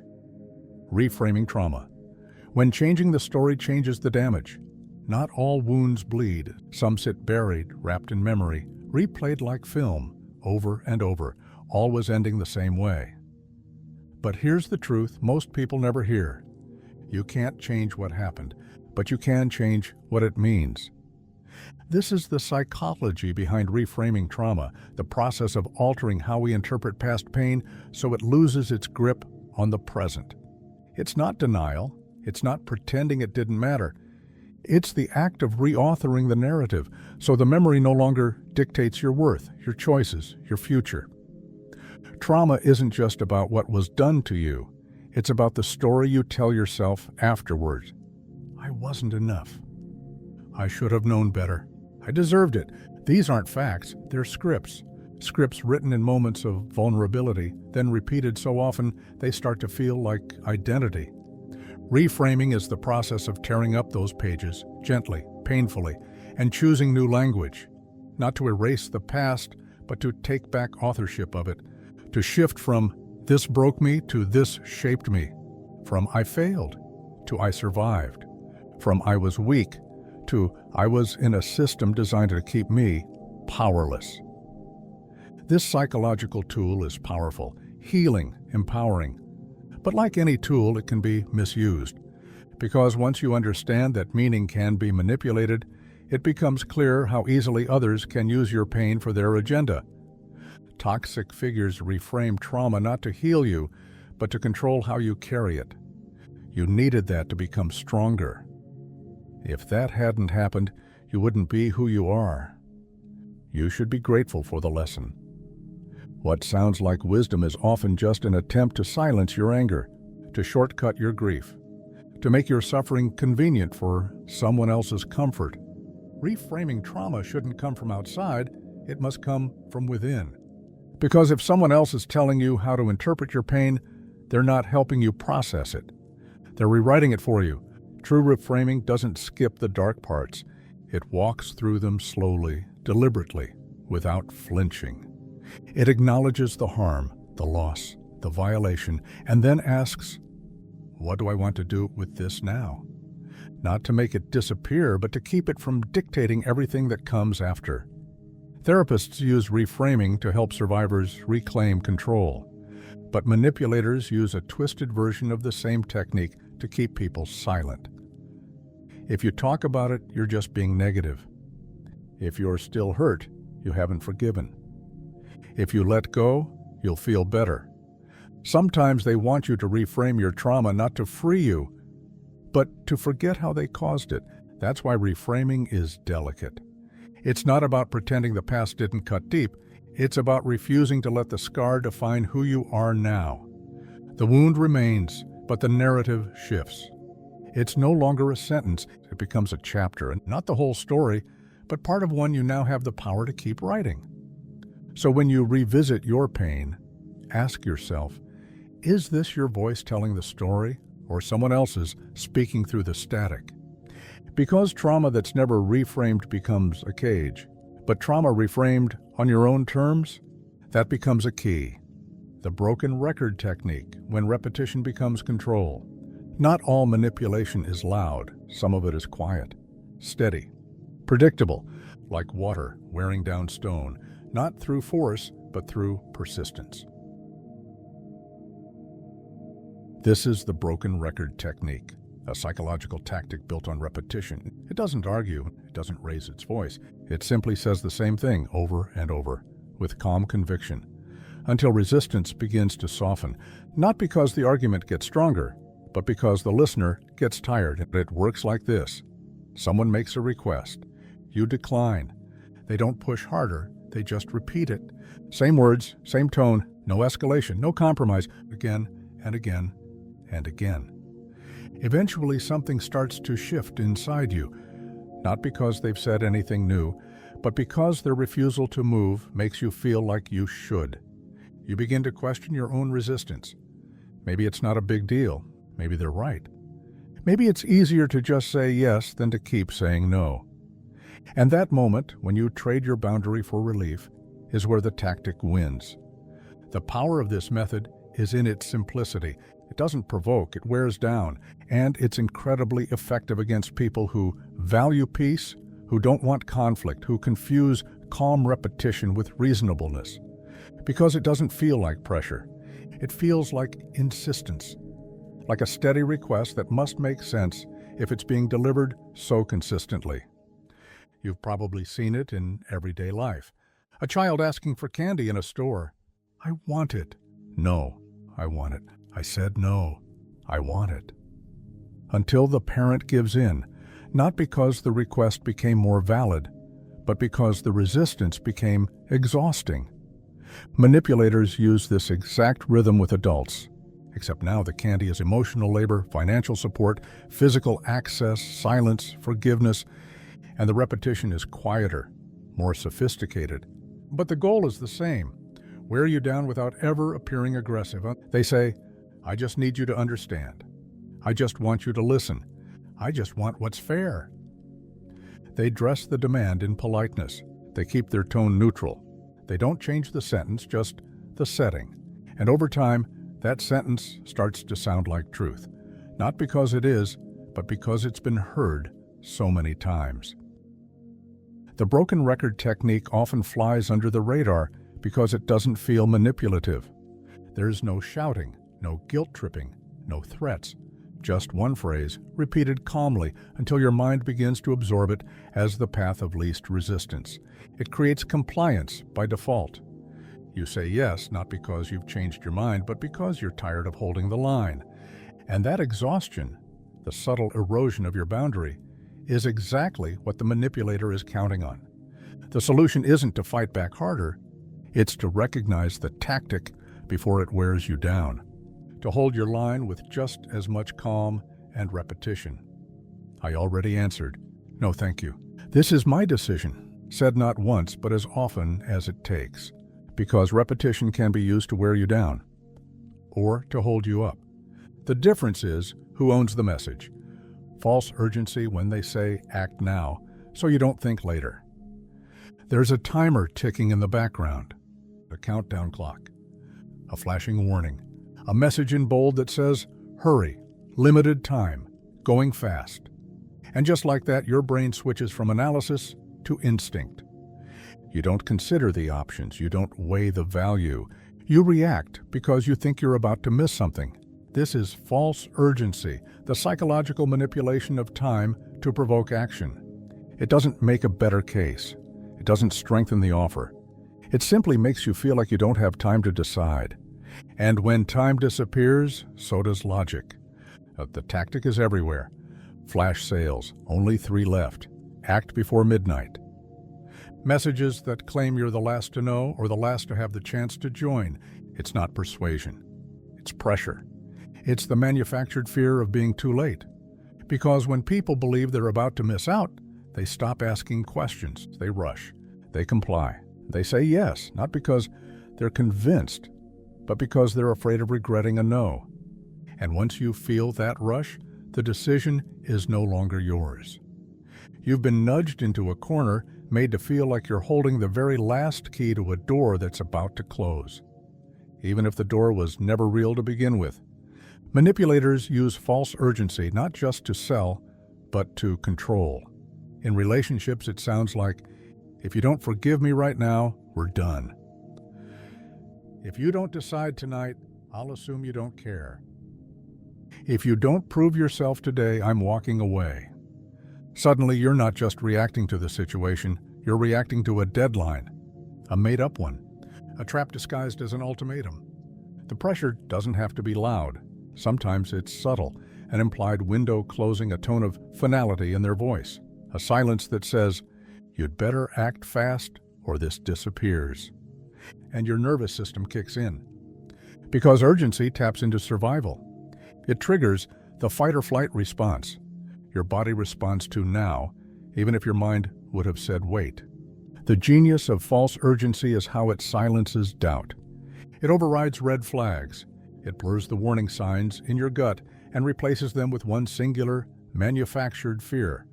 I'll lose this if I don't act immediately. But the truth is, anything worth having doesn't need to be rushed. Opportunities based on real value won't expire in a flash. People who respect you won't put timers on your boundaries. The things that matter most rarely come with flashing red clocks attached. When you feel rushed, pause. Ask who benefits from your speed. Ask what would change if you had a day, a week, a breath to think. Ask if the urgency is real, or just the script they're using to bypass your awareness. Because pressure sells. Pressure manipulates. Pressure steals your ability to choose freely. And once your choice is gone, so is your power. False urgency doesn't need to convince you. It just needs to outrun your clarity. So take your time. That's something they can't fake. Learned helplessness when you're trained to believe there's no way out. It doesn't happen overnight. It starts with failure. Then another, then another. Small defeats, each one chipping away at your sense of power, possibility, choice. Until one day, you stop trying, not because the cage is locked, but because you've been convinced the door was never open to begin with. This is learned helplessness, a psychological condition where someone, after repeated exposure to pain, failure, or powerlessness, stops believing their actions matter, even when escape is possible, even when the control is right in front of them. They've been taught, through repetition, through despair, that nothing they do will change the outcome. And once that belief sets in, the cage doesn't need bars anymore. They stay because they no longer believe in leaving. The term comes from experiments in the 1960s. Dogs were placed in a box where, at random intervals, the floor would shock them. Some had a way to escape, others didn't. Those who couldn't escape eventually stopped trying, completely. And here's the terrifying part. Even when the escape route was added later, they still didn't move. They stayed, because they had learned that nothing they did made a difference. Humans are no different. In toxic relationships, it shows up slowly. At first, you fight back, you argue, you try to set boundaries, but nothing changes. The apologies never last. The cycle resets. The pain returns. Eventually, you stop fighting. You say, "It's not that bad," and you say, "They're trying." You say, "Maybe I'm just not strong enough." But the truth is, you've been trained to believe that resistance is pointless. Manipulators love this state, because once someone reaches it, they don't need to be watched, coerced, or punished. They'll stay in line on their own. They'll walk on eggshells without being told. They'll silence their own needs because trying to voice them has never worked. It's not laziness. It's not weakness. It's conditioning. And it spreads beyond relationships into jobs, family dynamics, institutions. People stuck in systems that chew them up and spit them out, but never leave. Because somewhere along the way, they were taught, you can't win. You don't matter. Why bother? That's the voice of learned helplessness. And once it becomes your own internal dialogue, it's the most effective prison there is. What makes this tactic so dangerous is how invisible it can be. From the outside, it looks like passivity, but on the inside, it feels like drowning in silence. You watch others climb out of things you can't even imagine escaping. You envy people who say no, who walk away, who demand better. Because somewhere deep down, you've forgotten that you were ever allowed to. But here's the truth. The door isn't always locked. Sometimes it's just been closed so long you forgot it could open. And the belief that you can't leave, can't change, can't rise again, that belief was taught, which means it can be unlearned. You're not helpless. You were trained to feel that way, and you can break the training. Strategic silence. When saying nothing says everything you want it to, silence is usually seen as passive. A lack of words, a pause, an absence. But in the hands of someone calculated, silence becomes active.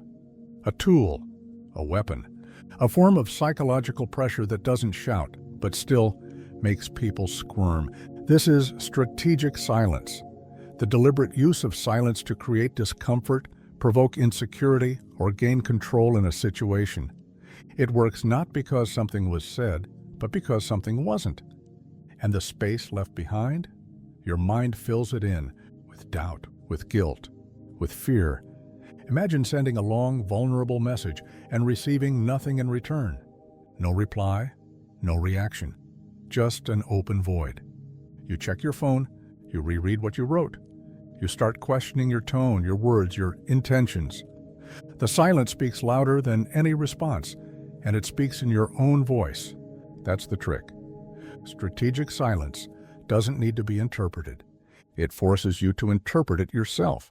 It's used in negotiation rooms where one person makes an offer and the other says nothing, just sits there, composed, letting the silence stretch until the speaker begins to panic, rambling, backtracking, sweetening the deal. The person who speaks next often loses, because silence creates pressure. It turns confidence into second-guessing. In relationships, it shows up in stonewalling, the silent treatment, or delayed responses timed just right to create a sense of emotional instability. You never know where you stand, you never know what they're thinking, and that ambiguity eats away at your certainty. You start to chase, to over-explain, to apologize for things you're not even sure you did. That's when the dynamic flips. Now the silent one is in control, without having to lift a finger. They become the center of gravity in the interaction, simply by refusing to engage. And the more you try to break the silence, the more power you hand over. It's important to know not all silence is manipulative. Sometimes people need space, time to think, time to breathe. But when silence is used strategically to punish, confuse, or assert dominance, it becomes something else entirely. It becomes a form of psychological warfare. Manipulators know this. They time their silences like punches. They withhold validation just long enough for you to start begging for it. They pull away without explanation, then reappear when the tension has peaked, reestablishing control just when you're most emotionally vulnerable. It's not yelling, it's not chaos, it's restraint.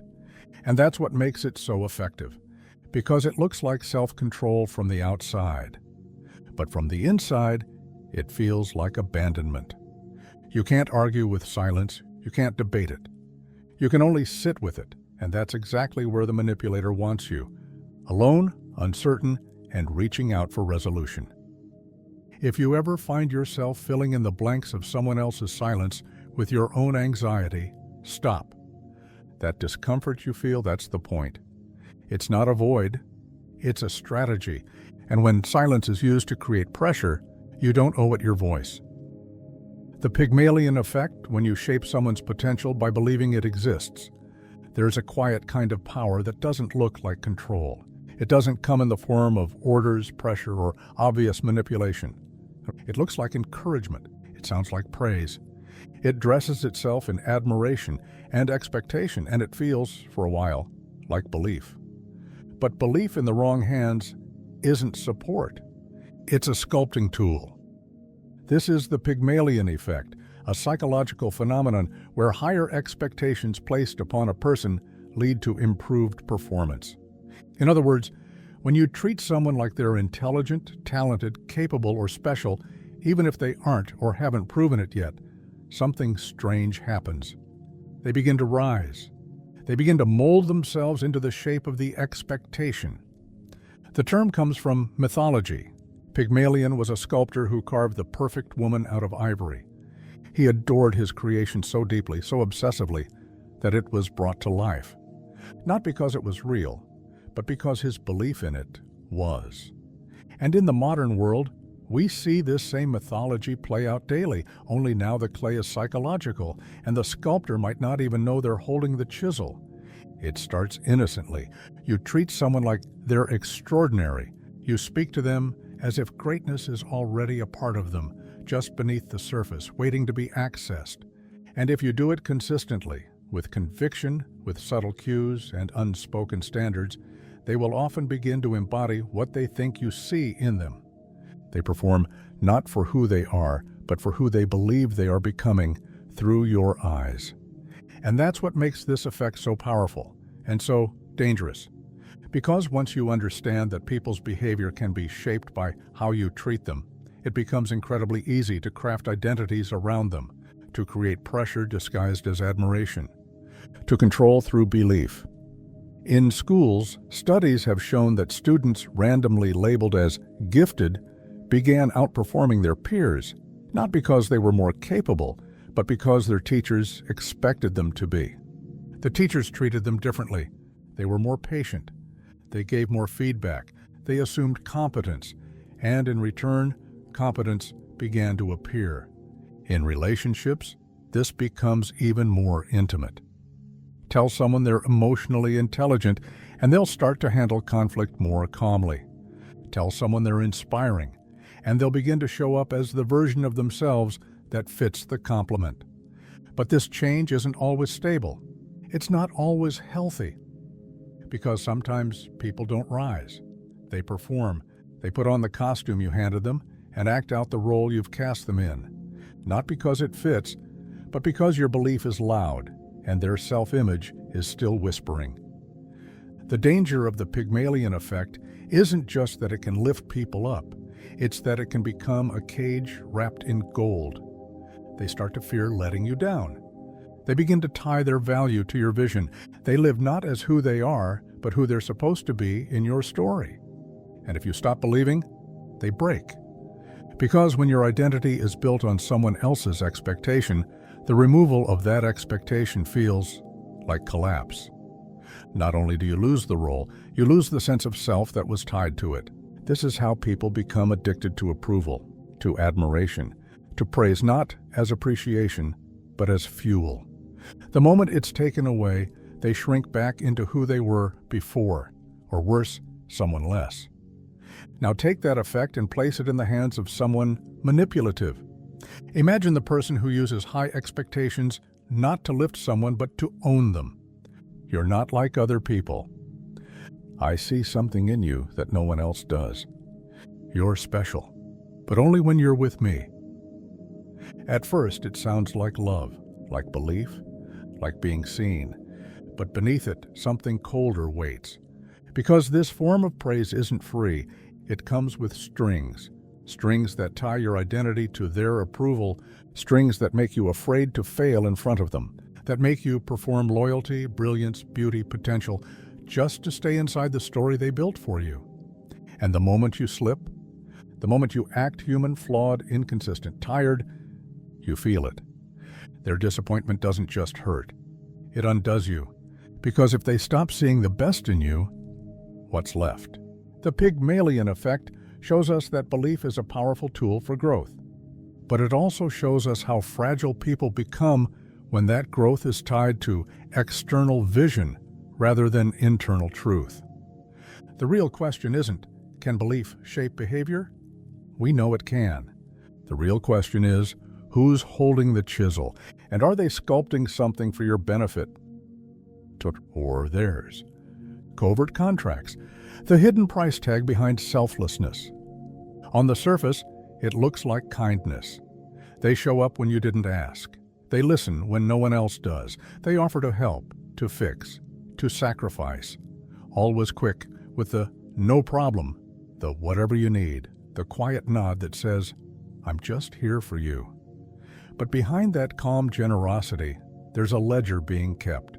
Silent, unspoken, and every time they do something for you, whether you noticed or not, a tally mark is added, a mental IOU. You don't see it being written because they never told you there were terms, but there were. There always were. This is the anatomy of a covert contract, a manipulation wrapped in good intentions. It's when someone gives, not out of love or principle, but out of expectation. They don't say what they want, but they want it all the same. And when you don't return the favor, when you don't pay back the hidden debt they never mentioned, you're met with coldness, distance, subtle punishment. They pull away. They sulk. They say things like, after everything I've done for you, or you clearly don't care the way I do. And suddenly you're cast as ungrateful, selfish, blind. But the truth is, you never agreed to the terms, because they were never spoken. Covert contracts are emotional traps disguised as generosity. They allow the manipulator to play the role of the noble, long-suffering giver while quietly positioning themselves for a payout they never had the courage or honesty to ask for directly. Instead of expressing their needs or desires openly, they offer a service, a kindness, a gesture, and wait. And the longer they wait, the more entitled they feel to something they never earned. Attention, affection, loyalty, sex, validation, deference. Sometimes they expect you to read their mind. Other times, they expect you to follow the script they've written in their head, the one where you're supposed to reciprocate, supposed to reward them, supposed to make it all worth it. And when you don't, because you were never given the script, the betrayal they feel is real. But it's not based in reality. It's based in fantasy. The most disorienting part of a covert contract is that it puts the weight of emotional debt on your shoulders without your consent. You didn't ask for the favor, you didn't agree to the terms. But now you're made to feel guilty, cold, or transactional because you failed to fulfill a promise that was never made out loud.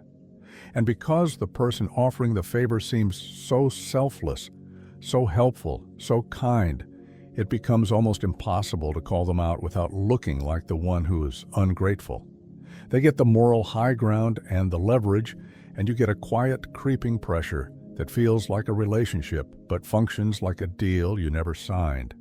This tactic is especially common in romantic relationships, where one partner goes out of their way to do everything right in the hope that their partner will suddenly become who they want them to be. They believe that if they're endlessly accommodating, endlessly available, endlessly understanding, it will be returned, not just in kind, but in exact emotional currency. If I love you hard enough, you'll change. If I support you without asking for anything, you'll finally see me. But that's not love. That's leverage wearing a soft smile. Covert contracts don't always come from cruelty. They often come from fear.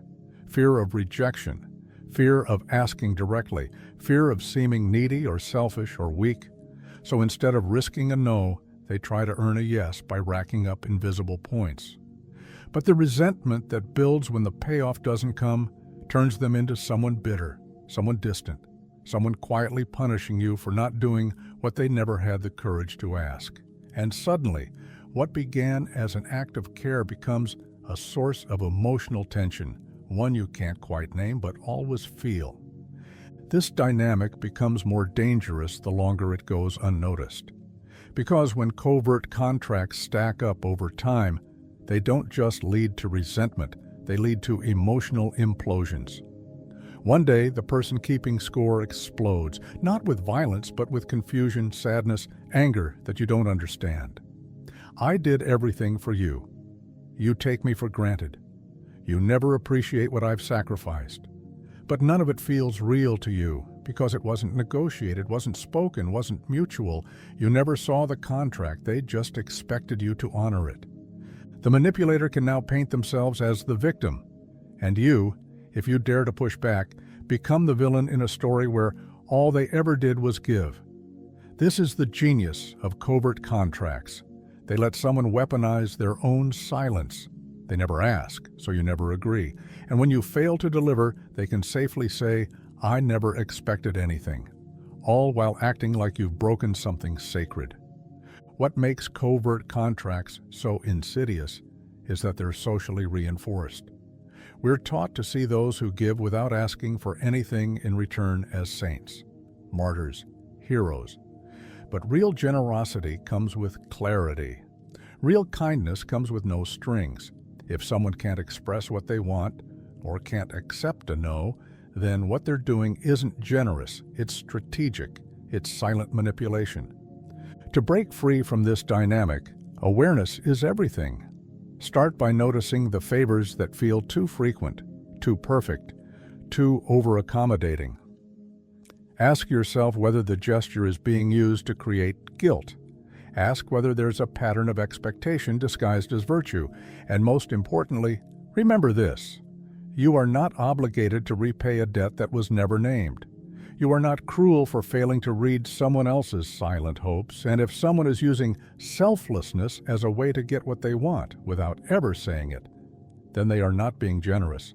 They're bargaining with invisible currency. And when the price finally shows up, it will never feel fair.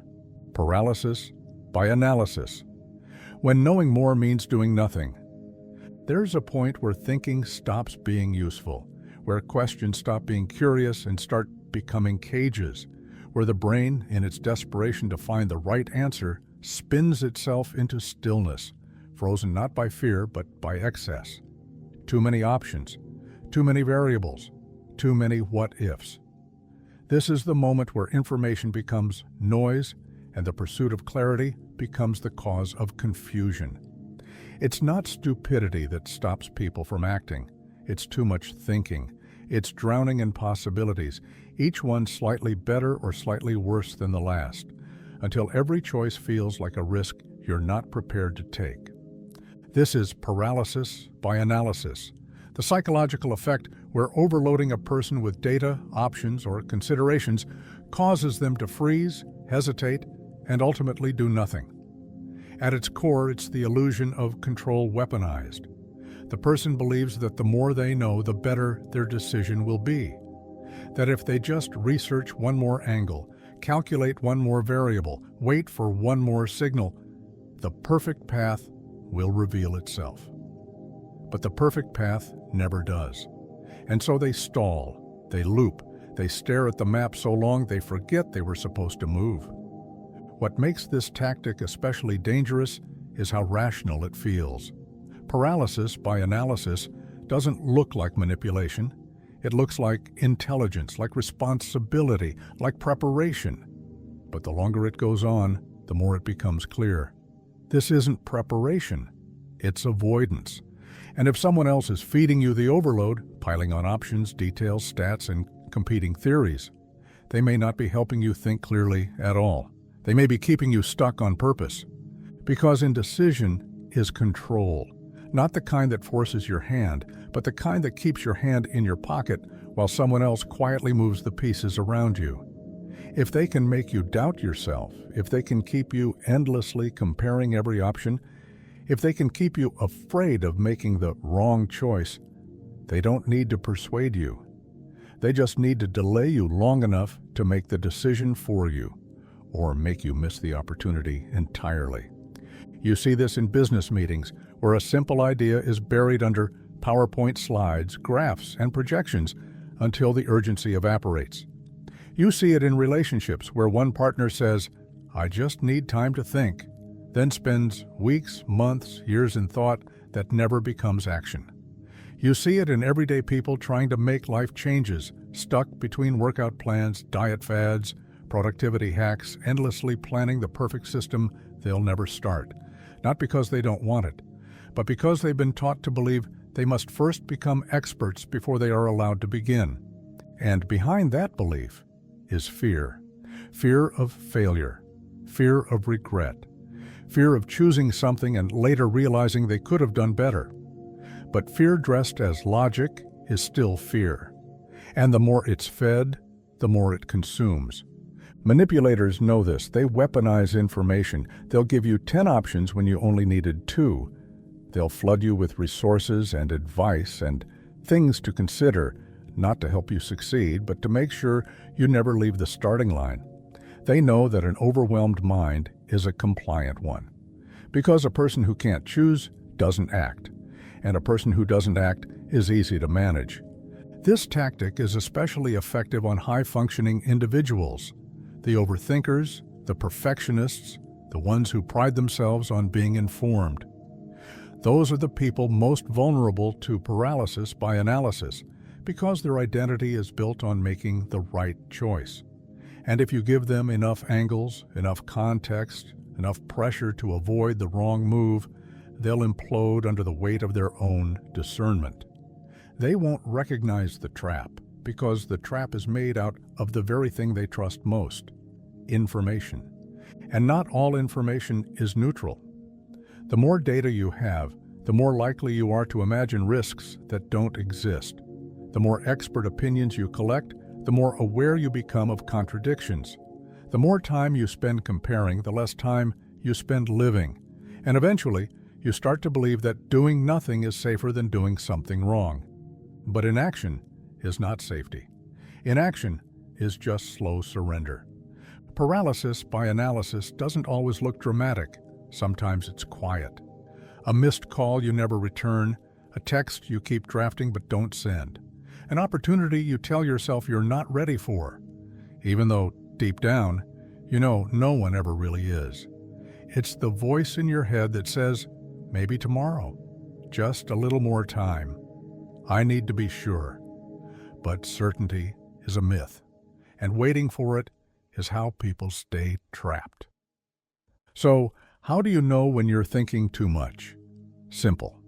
If thinking no longer leads to movement, if the loop doesn't result in action, then you're not thinking, you're stalling. You've crossed the line from preparation into paralysis. And no amount of new information will give you what only courage can. The way out isn't to shut off your brain, it's to recognize when your brain is being fed more than it can use.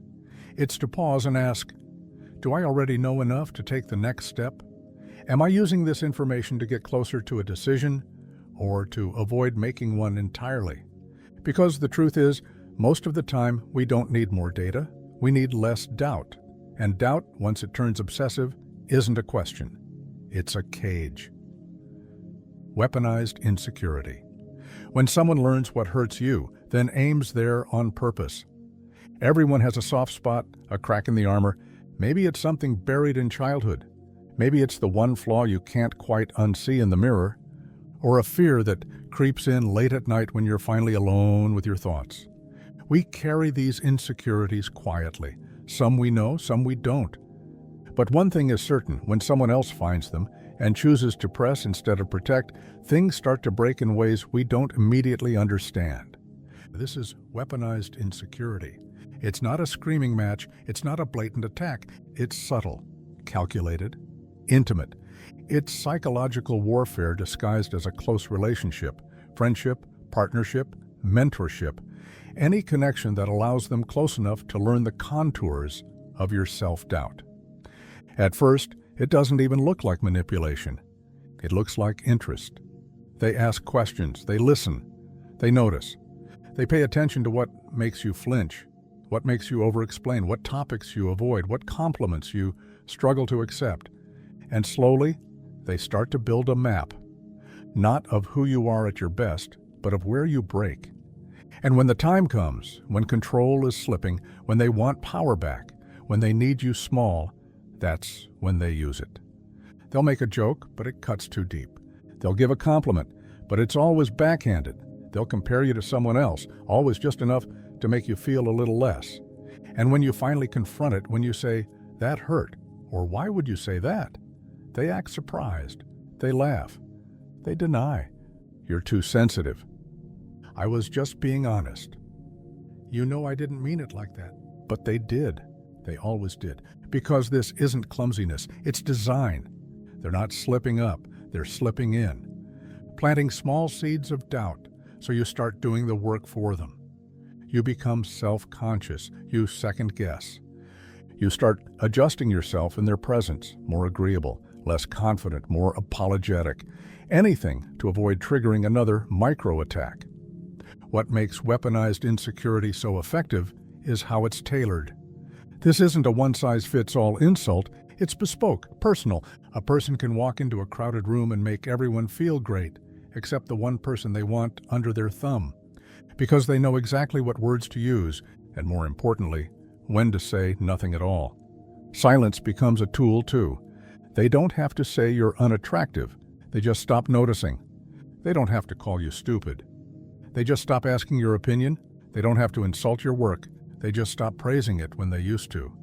The shift is subtle, but you feel it. That coldness, that sudden distance, that awareness that something is off, but you can't quite name it. So you try harder. You seek validation. You overperform, and just like that, they have you exactly where they want you. Not chasing love, but chasing stability. Because weaponized insecurity isn't about hurting you. It's about controlling your emotional state. It's about keeping you just unsteady enough that you're easier to manage, easier to guilt, easier to gaslight, easier to convince that you're lucky to be loved, even when that love feels more like punishment. Sometimes it's a pattern. Sometimes it's a strategy learned by people who were once made to feel powerless themselves and now find power by pushing others into the roles they once played. But often, it's deliberate, cold, clean. A slow dismantling of your confidence piece by piece, masked as truth-telling or helping you improve. They'll tell you they're just keeping it real, that no one else has the guts to be this honest with you. They'll frame it as support. I'm just trying to make you better. But the truth is, you're not being shaped, you're being shrunk. You're not growing under their guidance, you're shrinking under the pressure of trying to live up to their shifting standards. And over time, something begins to change in you. You speak less freely, you dress a little more carefully, you hold back your ideas, wait for permission, walk through the world like you're auditioning for approval that never quite comes. Because now you no longer trust your reflection without checking their eyes first. But here's what they don't want you to know. Insecurity can only be weaponized if it's handed over. They don't actually hold the power, your reaction does. And once you begin to recognize the pattern, the spell starts to break. You see the jabs for what they are, weakness disguised as dominance. You see their truths for what they are, projections, not prophecies. And when you stop needing their reassurance, when you stop measuring your worth through their distorted lens, their power collapses. Because the moment you say, "That's not mine to carry," is the moment you stop bleeding for their comfort. Echo chamber creation, when the only voice you hear is the one that owns you. It doesn't start with isolation, not right away. That would be too obvious, too messy. The smart manipulator doesn't begin by ripping out all the voices around you. They begin by adding more, not real voices, not opposing perspectives, but copies of their own beliefs, their own opinions, their own narrative. They don't just speak through themselves, they speak through the room. They flood your reality with reflections that all point back to the same core message. They are right. You are wrong. And everything outside this bubble is a threat. This is echo chamber creation, and it's one of the most subtle, suffocating forms of psychological control. It's when someone slowly surrounds you with only the voices that reinforce their version of the truth until questioning them feels not just wrong, but dangerous. It doesn't feel like you've lost your freedom of thought. It feels like you've seen the light. It feels like clarity, safety, alignment. You begin to believe they're the only person who truly understands you, not because you've compared their view to others, but because you're no longer hearing any others at all. At its core, an echo chamber is a closed feedback loop. Thoughts go in, bounce around, get amplified, and come back louder, but never changed. No challenge, no conflict, just reinforcement, repetition, familiarity that starts to feel like truth. And the more time you spend in that loop, the more foreign outside voices begin to sound. Not just different, wrong, corrupt, biased, threatening. The manipulator knows this. That's why they don't need to be loud. They just need to be everywhere. You'll start to hear their opinions repeated by friends they've influenced, family they've charmed, media they've curated, beliefs they've planted in conversations and passed off as just how people are. What you think is consensus is often just contagion, an idea that's been seeded, echoed, and fed back to you through multiple sources until it feels bigger than it really is. This tactic doesn't just work socially, it works emotionally. Imagine a partner who tells you that your friends are bad for you, that they gossip, that they don't support your goals. At first, it sounds like concern, like love, like someone looking out for your best interests. So you pull back just a little. You spend more time with them, less time with others. And soon, the only feedback you're getting is theirs. If they're upset, you're to blame. If they're cold, you must have triggered it. And if you try to explain how you feel to anyone else, you don't know how anymore. Because the language of doubt has been replaced by the language of control. What's terrifying is how natural it all feels. The shift is slow. One voice dims, another grows. One relationship cools, another intensifies. The circle gets smaller, but it feels warmer. tighter, safer, until you're not just surrounded by their voice, you've internalized it. You start correcting yourself before they do. You anticipate their reaction and adjust in advance. You begin to speak to yourself the way they would. You don't need them in the room to hear them. They're already in your head. And the longer you live inside that echo chamber, the harder it is to leave. Not because the door is locked, but because your sense of direction is gone. You don't know which way is out because you've been trained to distrust anything outside. Other perspectives feel threatening. New information feels wrong. And the person who built this world for you, they feel like your anchor. But anchors don't always keep you grounded. Sometimes they just keep you from leaving. Echo chamber creation is particularly powerful in groups, cults, high-control religious movements, extremist political communities. But on the individual level, it's just as effective.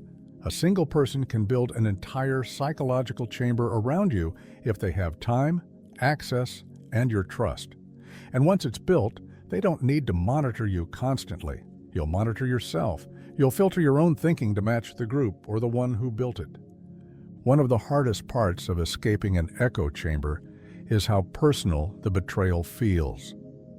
When you begin to question what you've believed, it doesn't just feel like new information. It feels like disloyalty, like sin, like breaking a bond. Because echo chambers don't just filter facts, they emotionalize them. They teach you that staying in is moral and leaving is a form of abandonment. Manipulators use this to keep you compliant without ever sounding oppressive. They'll say things like, "I just want you to think for yourself," even as they remove every influence that isn't theirs. They'll encourage open discussion, but only with people who already agree. They'll praise your growth as long as it follows the path they approve. And if you ever step outside of that path, ask too many questions, seek out dissenting voices, read something they didn't recommend, the warmth fades, the praise disappears, and in its place, you'll feel shame, or distance, or silence. The threat isn't spoken, but you feel it all the same. Return to the bubble or be left alone in the cold. The only way out of an echo chamber is discomfort. That moment where you hear something that contradicts what you've been taught, and instead of rejecting it, you let it sit. You don't have to agree. You don't have to accept it. You just have to allow it to exist without immediately destroying it. That's how real thought begins again, not through certainty, but through curiosity. If someone makes you feel punished for thinking differently, if they make you feel unsafe for listening to other voices, if you find yourself apologizing for considering another perspective, you're not just in a relationship, you're in a system. One where they've replaced your world with a smaller version, one where they always win and you always return. But the echo isn't infinite. Eventually, it weakens. And in the quiet that follows, you might finally hear your own voice again. Not louder, just real. And real is the first sound of freedom. The Contrarian Trap, when someone pretends to see through everything just to control what you see. There is a particular kind of person who never agrees with anything at face value. Not because they have a better idea, not because they're offering a clearer truth, but because agreement, to them, is weakness. And to them, if everyone believes it, then it must be wrong. If something's popular, it must be shallow. If logic says it's true, then logic must be flawed. It's not about finding truth, it's about standing above it. And in the process, they convince you that your reality, your instincts, your judgment, your sense of what's reasonable, isn't to be trusted. This is the Contrarian Trap, a psychological manipulation where someone positions themselves as the only one thinking clearly, purely because they disagree with what's obvious. It doesn't matter what the topic is. What matters is that they are not like the rest.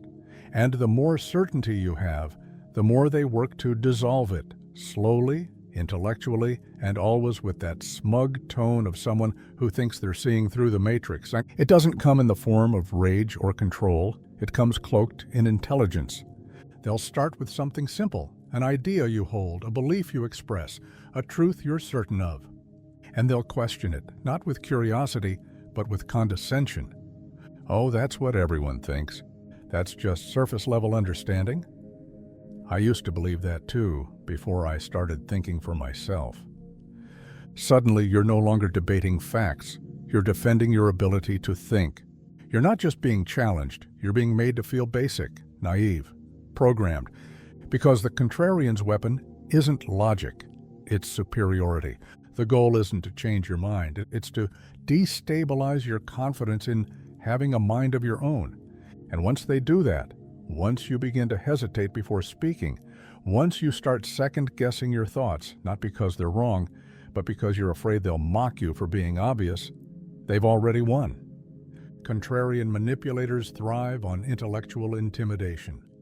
They adopt the posture of the outsider, the rebel, the one who refuses to follow the herd, and to the untrained eye, it looks like wisdom. But in reality, it's just ego wrapped in rhetoric. They don't believe differently because they've thought deeper. They believe differently because it gives them power. Power to question what others accept. Power to look down on anyone who feels settled. Power to dismantle a room with a single sentence. You've all bought into the same lie. You'll find this tactic in relationships where one partner constantly reframes everything you say as conventional or unquestioned. You say you want something stable, they call it boring. You express an opinion, they twist it into groupthink. You cite facts, they call them propaganda. And when you push back, they don't argue the point. They argue your ability to think critically. It's not just exhausting, it's gaslighting by way of false enlightenment. And over time, it starts to work. You start doubting what you know to be true, not because they've proven you wrong, but because they've made you ashamed of being mainstream. You stop trusting your instincts, you stop trusting sources, you stop trusting yourself. And the only person you begin to rely on, ironically, devastatingly, is them. Because they seem like the only one who isn't fooled, the only one who sees what others miss, the only one smart enough to question everything. But questioning everything without offering anything in return isn't insight, it's control. The contrarian trap turns uncertainty into a virtue and conviction into a flaw. The more confident you are, the more they'll pick at it. The more clarity you express, the more they'll reframe it as arrogance or indoctrination. And if you dare to ask for their solution, they'll dodge it. Because the point was never about building something new, it was about tearing down what you already had. They want to keep you doubting, wobbling, intellectually insecure, because the moment you stop trusting your footing, you start reaching for theirs. This tactic is especially effective in environments where intellectualism is valued, academia, philosophy, art circles, or even within friend groups where being in the know means disagreeing with whatever's trending. But the core psychology is the same everywhere. Make people ashamed of agreement, and they'll become easier to lead, not by truth, but by confusion. So how do you protect yourself from the contrarian trap? Start by recognizing the difference between thinking critically and thinking contrarily. True critical thinking evaluates both popular and unpopular ideas on their own merit. It doesn't reject consensus just because it's consensus. It doesn't glorify being the minority if that minority has no evidence or reason. It questions, yes, but it also constructs. It builds. It shares insight instead of tearing down certainty. And more importantly, trust your inner voice, not blindly, not arrogantly, but firmly. You are allowed to believe things without needing to defend them to someone who's only interested in making you feel small. You are allowed to have values, ideas, and beliefs that are popular, because sometimes the majority isn't wrong. Sometimes it just means you're seeing what many others have also seen, because not every person who disagrees is enlightened. Some are just addicted to dissent. And if you confuse their skepticism for truth, you'll hand over your clarity in exchange for their approval and still never receive it. The contrarian never truly respects anyone. They only respect themselves. And the more you bend to accommodate their doubt, the more they'll push.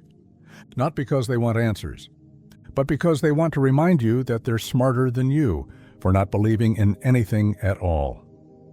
But skepticism without direction is not insight, it's noise. And the moment you stop confusing noise for depth is the moment you step out of the trap and back into your own mind. Gradual boundary erosion. When the unthinkable becomes normal, one small violation at a time. It rarely starts with something obvious. The most dangerous manipulations don't arrive dressed as violations. They arrive as favors, jokes, misunderstandings, or moments so subtle that questioning them feels dramatic. You tell yourself it wasn't a big deal. You don't want to be overreacting. And so you let it slide. One comment, one decision made without your input, one brush of dismissal passed off as teasing. Nothing violent, nothing worth a fight. But what you don't realize in that moment is that something has shifted. Not just your comfort, but your boundary. And that shift, though barely noticeable at first, is the beginning of something far more sinister.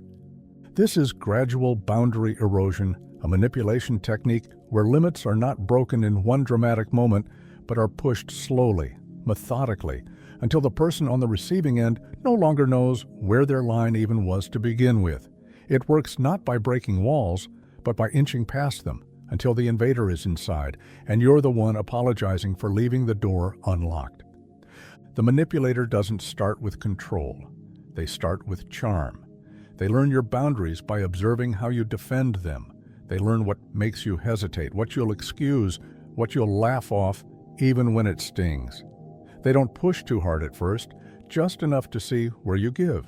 They might tease you about something personal, then quickly say, they're just joking. They might make a decision that affects you without asking, and then act surprised that you'd care. And each time you let it go out of kindness, fear, confusion, or exhaustion, they take note. Because what looks like politeness to you looks like permission to them. Over time, the line moves, and you don't even notice you're following it. Something that would have felt offensive a few months ago now feels normal. Something that once felt controlling now feels routine. The space around you slowly reshapes until the life you're living, the dynamic you're accepting, is no longer something you would have ever chosen for yourself had it all been presented at once. But it never was. It was installed piece by piece, like furniture moved one item at a time until the whole room feels unfamiliar and slightly off, but not enough to panic, not enough to leave. That's the brilliance of this tactic. It doesn't feel like abuse, it feels like adjustment. And because it happens so gradually, you begin to take responsibility for it. You start saying things like, it's just how we are, or it's not that serious, or the classic, I've changed, that's all. But change born out of pressure isn't growth, it's surrender dressed up as compromise. Manipulators who use gradual erosion are not impulsive, they are patient, calculated. They understand that if they were to demand complete control all at once, you would resist. You would fight back. You would call it what it is. So instead, they ask for small concessions. A little time away from your friends, a little more transparency with your phone, a little tolerance for their moods. They frame each one as reasonable, even generous. If you trust me, you won't mind. And because you care, and because you want peace, and because no single moment feels big enough to make a stand, you agree, again and again. But each time you say yes, you lose a little bit of what used to be unquestionable. Not just boundaries, but beliefs. You start tolerating what once felt intolerable, not because you agree, but because you've been taught to. Because now standing up for yourself feels rude, disrespectful, even aggressive. You've been trained to think that protecting yourself is selfish, that having limits is a sign of disloyalty, that asking for respect is picking a fight. And once you start thinking that way, you've already handed them the script, and they're the one writing your part. There is also a form of guilt woven into the erosion. The manipulator will often remind you of how accommodating they are. They'll point out all the times they let things go, or how much they've done for you. And because you're now conditioned to equate love with sacrifice, you begin to internalize the idea that you owe them, not just gratitude, but compliance. That resisting them means disrespecting the relationship, that their wants are your responsibilities. And when you do push back, even slightly, the consequences are disproportionate. They'll get distant, cold, or they'll become defensive and hurt, flipping the script so you're the one who has to comfort them. Suddenly, you're apologizing for having a reaction. You're making peace for drawing a line. You're doing the emotional work of justifying your own discomfort, just so you can keep the relationship intact. And the tragedy is that most people in this situation don't even realize it's happening. They just feel tired, off, smaller than they used to. They stop laughing as freely, stop trusting their own judgment, start second-guessing everything until life becomes a series of micro-negotiations with someone who never actually had to say the words, "Do what I say, or else." The worst part? It often gets framed as love, as intimacy. This is what being close looks like. Real relationships take compromise. I'm just helping you be better. But control, masked as care, is still control. Just because the chains are wrapped in velvet doesn't mean they're not chains. To see this manipulation clearly, you have to zoom out. Look not at one moment, but at the trajectory. Ask yourself not, was that one thing okay, but where was my line a year ago? Where is it now? If the change didn't come from self-reflection or healing, but from constant emotional pressure, you're not evolving.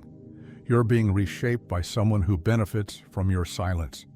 And when you finally start to resist, when you stop adjusting and start reclaiming, don't be surprised if the mask slips. The same person who praised you for your patience will accuse you of betrayal. The one who asked for a little flexibility will now demand full obedience. Because they never wanted compromise, they wanted compliance, disguised as growth. But boundaries don't vanish all at once, and they don't reappear all at once either. Rebuilding takes awareness. It takes unlearning the belief that love means letting someone inch closer until you disappear. It means no longer asking, "Is this too much to be upset about?" and instead saying, "It's enough that I am." That sentence alone reclaims the authority they've been chipping away at since the beginning. Bait and withhold. How manipulators create emotional addiction by controlling the supply. At first, it feels like the beginning of something real, a text that lights up your screen and your chest, a compliment that feels so specific it must be true, a moment, maybe several, that feels like connection, like you're finally seen, and just as quickly as it arrives, it's gone. The warmth disappears, the attention dries up, the tone changes, or worse, goes silent, and you're left wondering what you did wrong. You retrace your steps, replay conversations, scan your tone, your words, your timing. And somewhere in the middle of all that second-guessing, the hook is set. This is bait and withhold, a psychological manipulation where emotional rewards, affection, validation, intimacy, even basic attention, are given generously, then withdrawn without warning. Not out of disinterest, not because of a fight, but as a tactic. The manipulator uses it to train you, even if they don't consciously think of it in those terms. You become conditioned to chase the connection, not because it's constant, but because it's unpredictable. And unpredictability in psychology is one of the fastest ways to create addiction. This tactic is not about love, it's about control. And it works not by withholding forever, but by giving just enough to keep you close. One moment you're adored, the next you're ignored. The high is followed by the cold. And the more inconsistent it becomes, the more you internalize a dangerous belief. Maybe if I just try a little harder, it'll come back. That thought is the trap, because now the focus has shifted away from them and onto you. You become the one doing the work, apologizing when you didn't do anything wrong, reaching out even though they're the one who pulled away, adjusting your tone, your boundaries, your expectations, just to earn back something that felt effortless at the start. What's so cruel about bait and withhold is how intimate it can feel.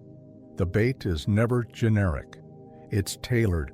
It's exactly what you were craving, whether it's affection, praise, interest, or vulnerability.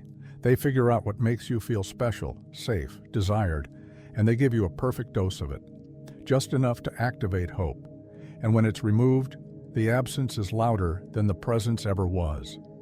The silence feels like punishment, but no one says you're being punished. That's the brilliance of it. You're left to guess, and in the guessing, you spiral. In healthy relationships, connection may ebb and flow, but it's grounded in consistency. You know where you stand. Affection doesn't feel like a test. But in this dynamic, nothing is stable. The manipulator becomes the emotional dealer. They control the dosage. And because they've given you glimpses of something that feels like deep connection, your brain begins to associate them with reward, even when they're the source of your anxiety. It's a psychological loop: hit, withdraw, chase, repeat. This technique is especially effective on people who are empathetic, self-reflective, or have a history of trying to earn love. Those who were taught, explicitly or implicitly, that love must be proven, that attention must be deserved, that worth is always at risk. To them, the pattern doesn't feel abusive. It feels familiar. It feels like something they just have to be better at navigating. And the manipulator takes full advantage of that dynamic. They never frame it as manipulation. They'll say things like, "I've just been busy," "You're reading into things," or the classic, "I just need space." And sometimes that's true. But with bait and withhold, it's a pattern, not a moment. And the real giveaway is that the affection always comes back, right when you're about to give up. Just when you've pulled back, just when you've stopped texting, just when you've decided to reclaim your dignity, they reappear. Not with an apology, but with affection, just enough to reset the cycle. This reappearance is strategic. It reactivates the reward system. It makes you question whether the coldness was ever real. Maybe you were overthinking. Maybe you did expect too much. And so you soften, you re-engage, you open up again. But now you're doing so from a more vulnerable position, a more cautious one. And every time the affection disappears again, it hurts more. But you tolerate it longer, because you remember the good version of them and you're convinced it's just a matter of time before that version comes back. But that version was never real. It was the bait. And the longer you chase it, the more damage it does to your sense of self. You begin to believe that love is earned through submission, that approval must be unlocked like a prize, that silence means you failed, that inconsistency is normal, that intensity equals depth. And soon, you're not just in a manipulative dynamic, you're in a psychological dependency, one where their attention has become the currency you're starving for, even though it's always been counterfeit. What's worse is how hard this is to explain to others. From the outside, it looks like just dating someone hot and cold. People say things like, "Why don't you just move on? Stop letting them mess with your head." But what they don't see is how deep the emotional hooks are, how much energy you've already invested, how much of your identity has been wrapped around their validation. Leaving isn't about walking away. It's about breaking a pattern that's been carefully installed, one reward at a time. To escape this, the first step is recognizing that affection without consistency is not connection, it's manipulation. Love doesn't disappear when it's inconvenient. People don't turn cold without explanation and then come back like nothing happened, unless they're using your hope to keep you tethered. The moment you stop chasing, the moment you start observing the pattern rather than reacting to it, is the moment their power starts to shrink. Because what they're banking on is your reaction, your silence, your fear of losing the good moments. And when you stop giving them that response, when you stop biting the bait, the cycle begins to collapse. The right person doesn't use your need for love against you. They don't reward you with intimacy only when it benefits them. They don't make you feel like stability is a privilege you haven't earned. They show up, they stay, they speak, they explain, they honor your emotional safety, not play games with it. But until then, remember this. A connection that disappears the moment you need it most isn't love. It's leverage. And you don't owe anyone your peace just because they made you feel special for 5 minutes, 5 days, or 5 months, especially when they're the reason you don't feel special anymore. Manufactured guilt when your empathy becomes the weapon used against you. It doesn't always start with blame. In fact, it rarely does. It starts with silence, with a sigh, with a well-timed pause on the other end of the conversation that makes you feel like you did something wrong, even if nothing has been said. It starts with a shift in energy, cold, disappointed, subtly wounded, not enough to trigger a confrontation, but just enough to trigger your conscience. You wonder, did I mess up? Did I say too much? Should I check in? Should I apologize just in case? And in that moment of hesitation, they've already won. This is manufactured guilt, a psychological tactic where someone uses your empathy, your desire to do right by others, and your moral compass against you. The person doesn't need to scold you.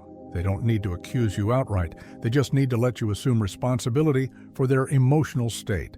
And once you do, once you start managing their feelings like they're yours to fix, the manipulation sets in like a quiet infection. The brilliance and the cruelty of this tactic lies in how unspoken it is. It operates in the emotional gray zone. There is rarely a direct accusation. Instead, you're left piecing together emotional clues, the look, the tone, the suddenly clipped replies. You start apologizing for things you didn't even know were wrong. You try to overcompensate. You bend just a little, then a little more, until you're contorting yourself into someone who is always fixing, always explaining, always taking the blame, while the manipulator sits back and lets your empathy do the work for them. They don't have to yell. They don't even have to raise their voice. All they have to do is suffer just enough that you'll feel responsible for it. Manufactured guilt doesn't feel like an attack. It feels like morality. That's what makes it so hard to recognize, and even harder to walk away from. Because when someone subtly frames your boundaries, your needs, your space, or even your absence as harmful to them, you start to associate self-protection with selfishness. You stop drawing lines because the lines now feel like hurting someone. You start agreeing just to keep the peace. You stop speaking your truth because truth, in their world, always seems to end in their pain and your guilt. Over time, this dynamic becomes a form of emotional servitude. You're constantly scanning the horizon for their reactions, walking on invisible eggshells, adjusting yourself before they even have to say a word. It feels like caution. It feels like care. But underneath it, you are training yourself to prioritize their comfort over your autonomy. And the longer it continues, the harder it becomes to even recognize your own needs, because they're buried under a permanent sense of obligation. Manipulators who use guilt as a weapon rarely look like villains. They often look hurt, misunderstood, fragile. They use their own vulnerability as leverage. They frame your independence as betrayal. If you really cared, you wouldn't need space.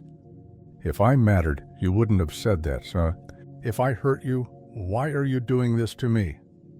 It always circles back to them. Their pain becomes the measure of your morality. Their approval becomes your emotional leash.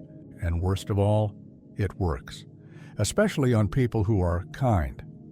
Because if you're someone who cares deeply about fairness, about other people's feelings, about not being the bad guy, then this tactic cuts directly through your defenses. You don't need to be controlled by rules or force. You'll control yourself, just to avoid the heavy feeling in your chest that comes when someone else looks at you like you've hurt them. But guilt without clarity is not accountability. And guilt that is planted rather than earned is manipulation. You see, real guilt leads to change because it's tied to your own values. Manufactured guilt leads to compliance because it's tied to the manipulator's expectations. You're not acting from principle, you're acting from pressure. You're not apologizing because something in your conscience was activated. You're apologizing because someone made you feel bad enough to shut up, back down, or give in. The tactic often hides inside love. It says, "I just expected more from you. I guess I misjudged how much you cared. I didn't think you'd turn out like the others." Suddenly, you're not being attacked, you're being disappointed in. And that can be worse, because it makes you want to redeem yourself. It turns guilt into performance. You begin acting not from freedom, but from the fear of letting them down again. This is what manufactured guilt does. It creates a version of you that only exists in reaction to someone else's emotions. You're no longer living from your own truth. You're living in constant emotional debt to a person who keeps changing the terms, and when they sense you pulling away, regaining your strength, reclaiming your voice, they'll twist it again. They'll remind you of how much they've put up with. They'll reframe your healing as cruelty, your distance as abandonment, your silence as a betrayal of all the good they showed you. But here's what they'll never admit: that guilt is only power if you accept it as yours. That empathy isn't weakness and kindness isn't consent. That you are not responsible for every disappointment someone feels in your presence, especially when those feelings are deliberately stirred to keep you small, obedient, or emotionally tethered. The antidote to manufactured guilt isn't callousness, it's clarity. You have to start asking, is this guilt coming from my values or from their expectations? Do I feel bad because I did something wrong or because they made me feel like I did? Would I feel this way if someone else were in my place? Or is this guilt uniquely tailored to my empathy? And when the answers start showing up, so does your power. Because once you see the pattern, you can finally stop playing the part. You don't have to apologize for having boundaries. You don't have to explain yourself for taking space. You don't have to carry someone else's emotional weight just because they know how to make you flinch. Guilt that's handed to you doesn't belong to you, and you are allowed to return it, unopened, unaccepted, unearned.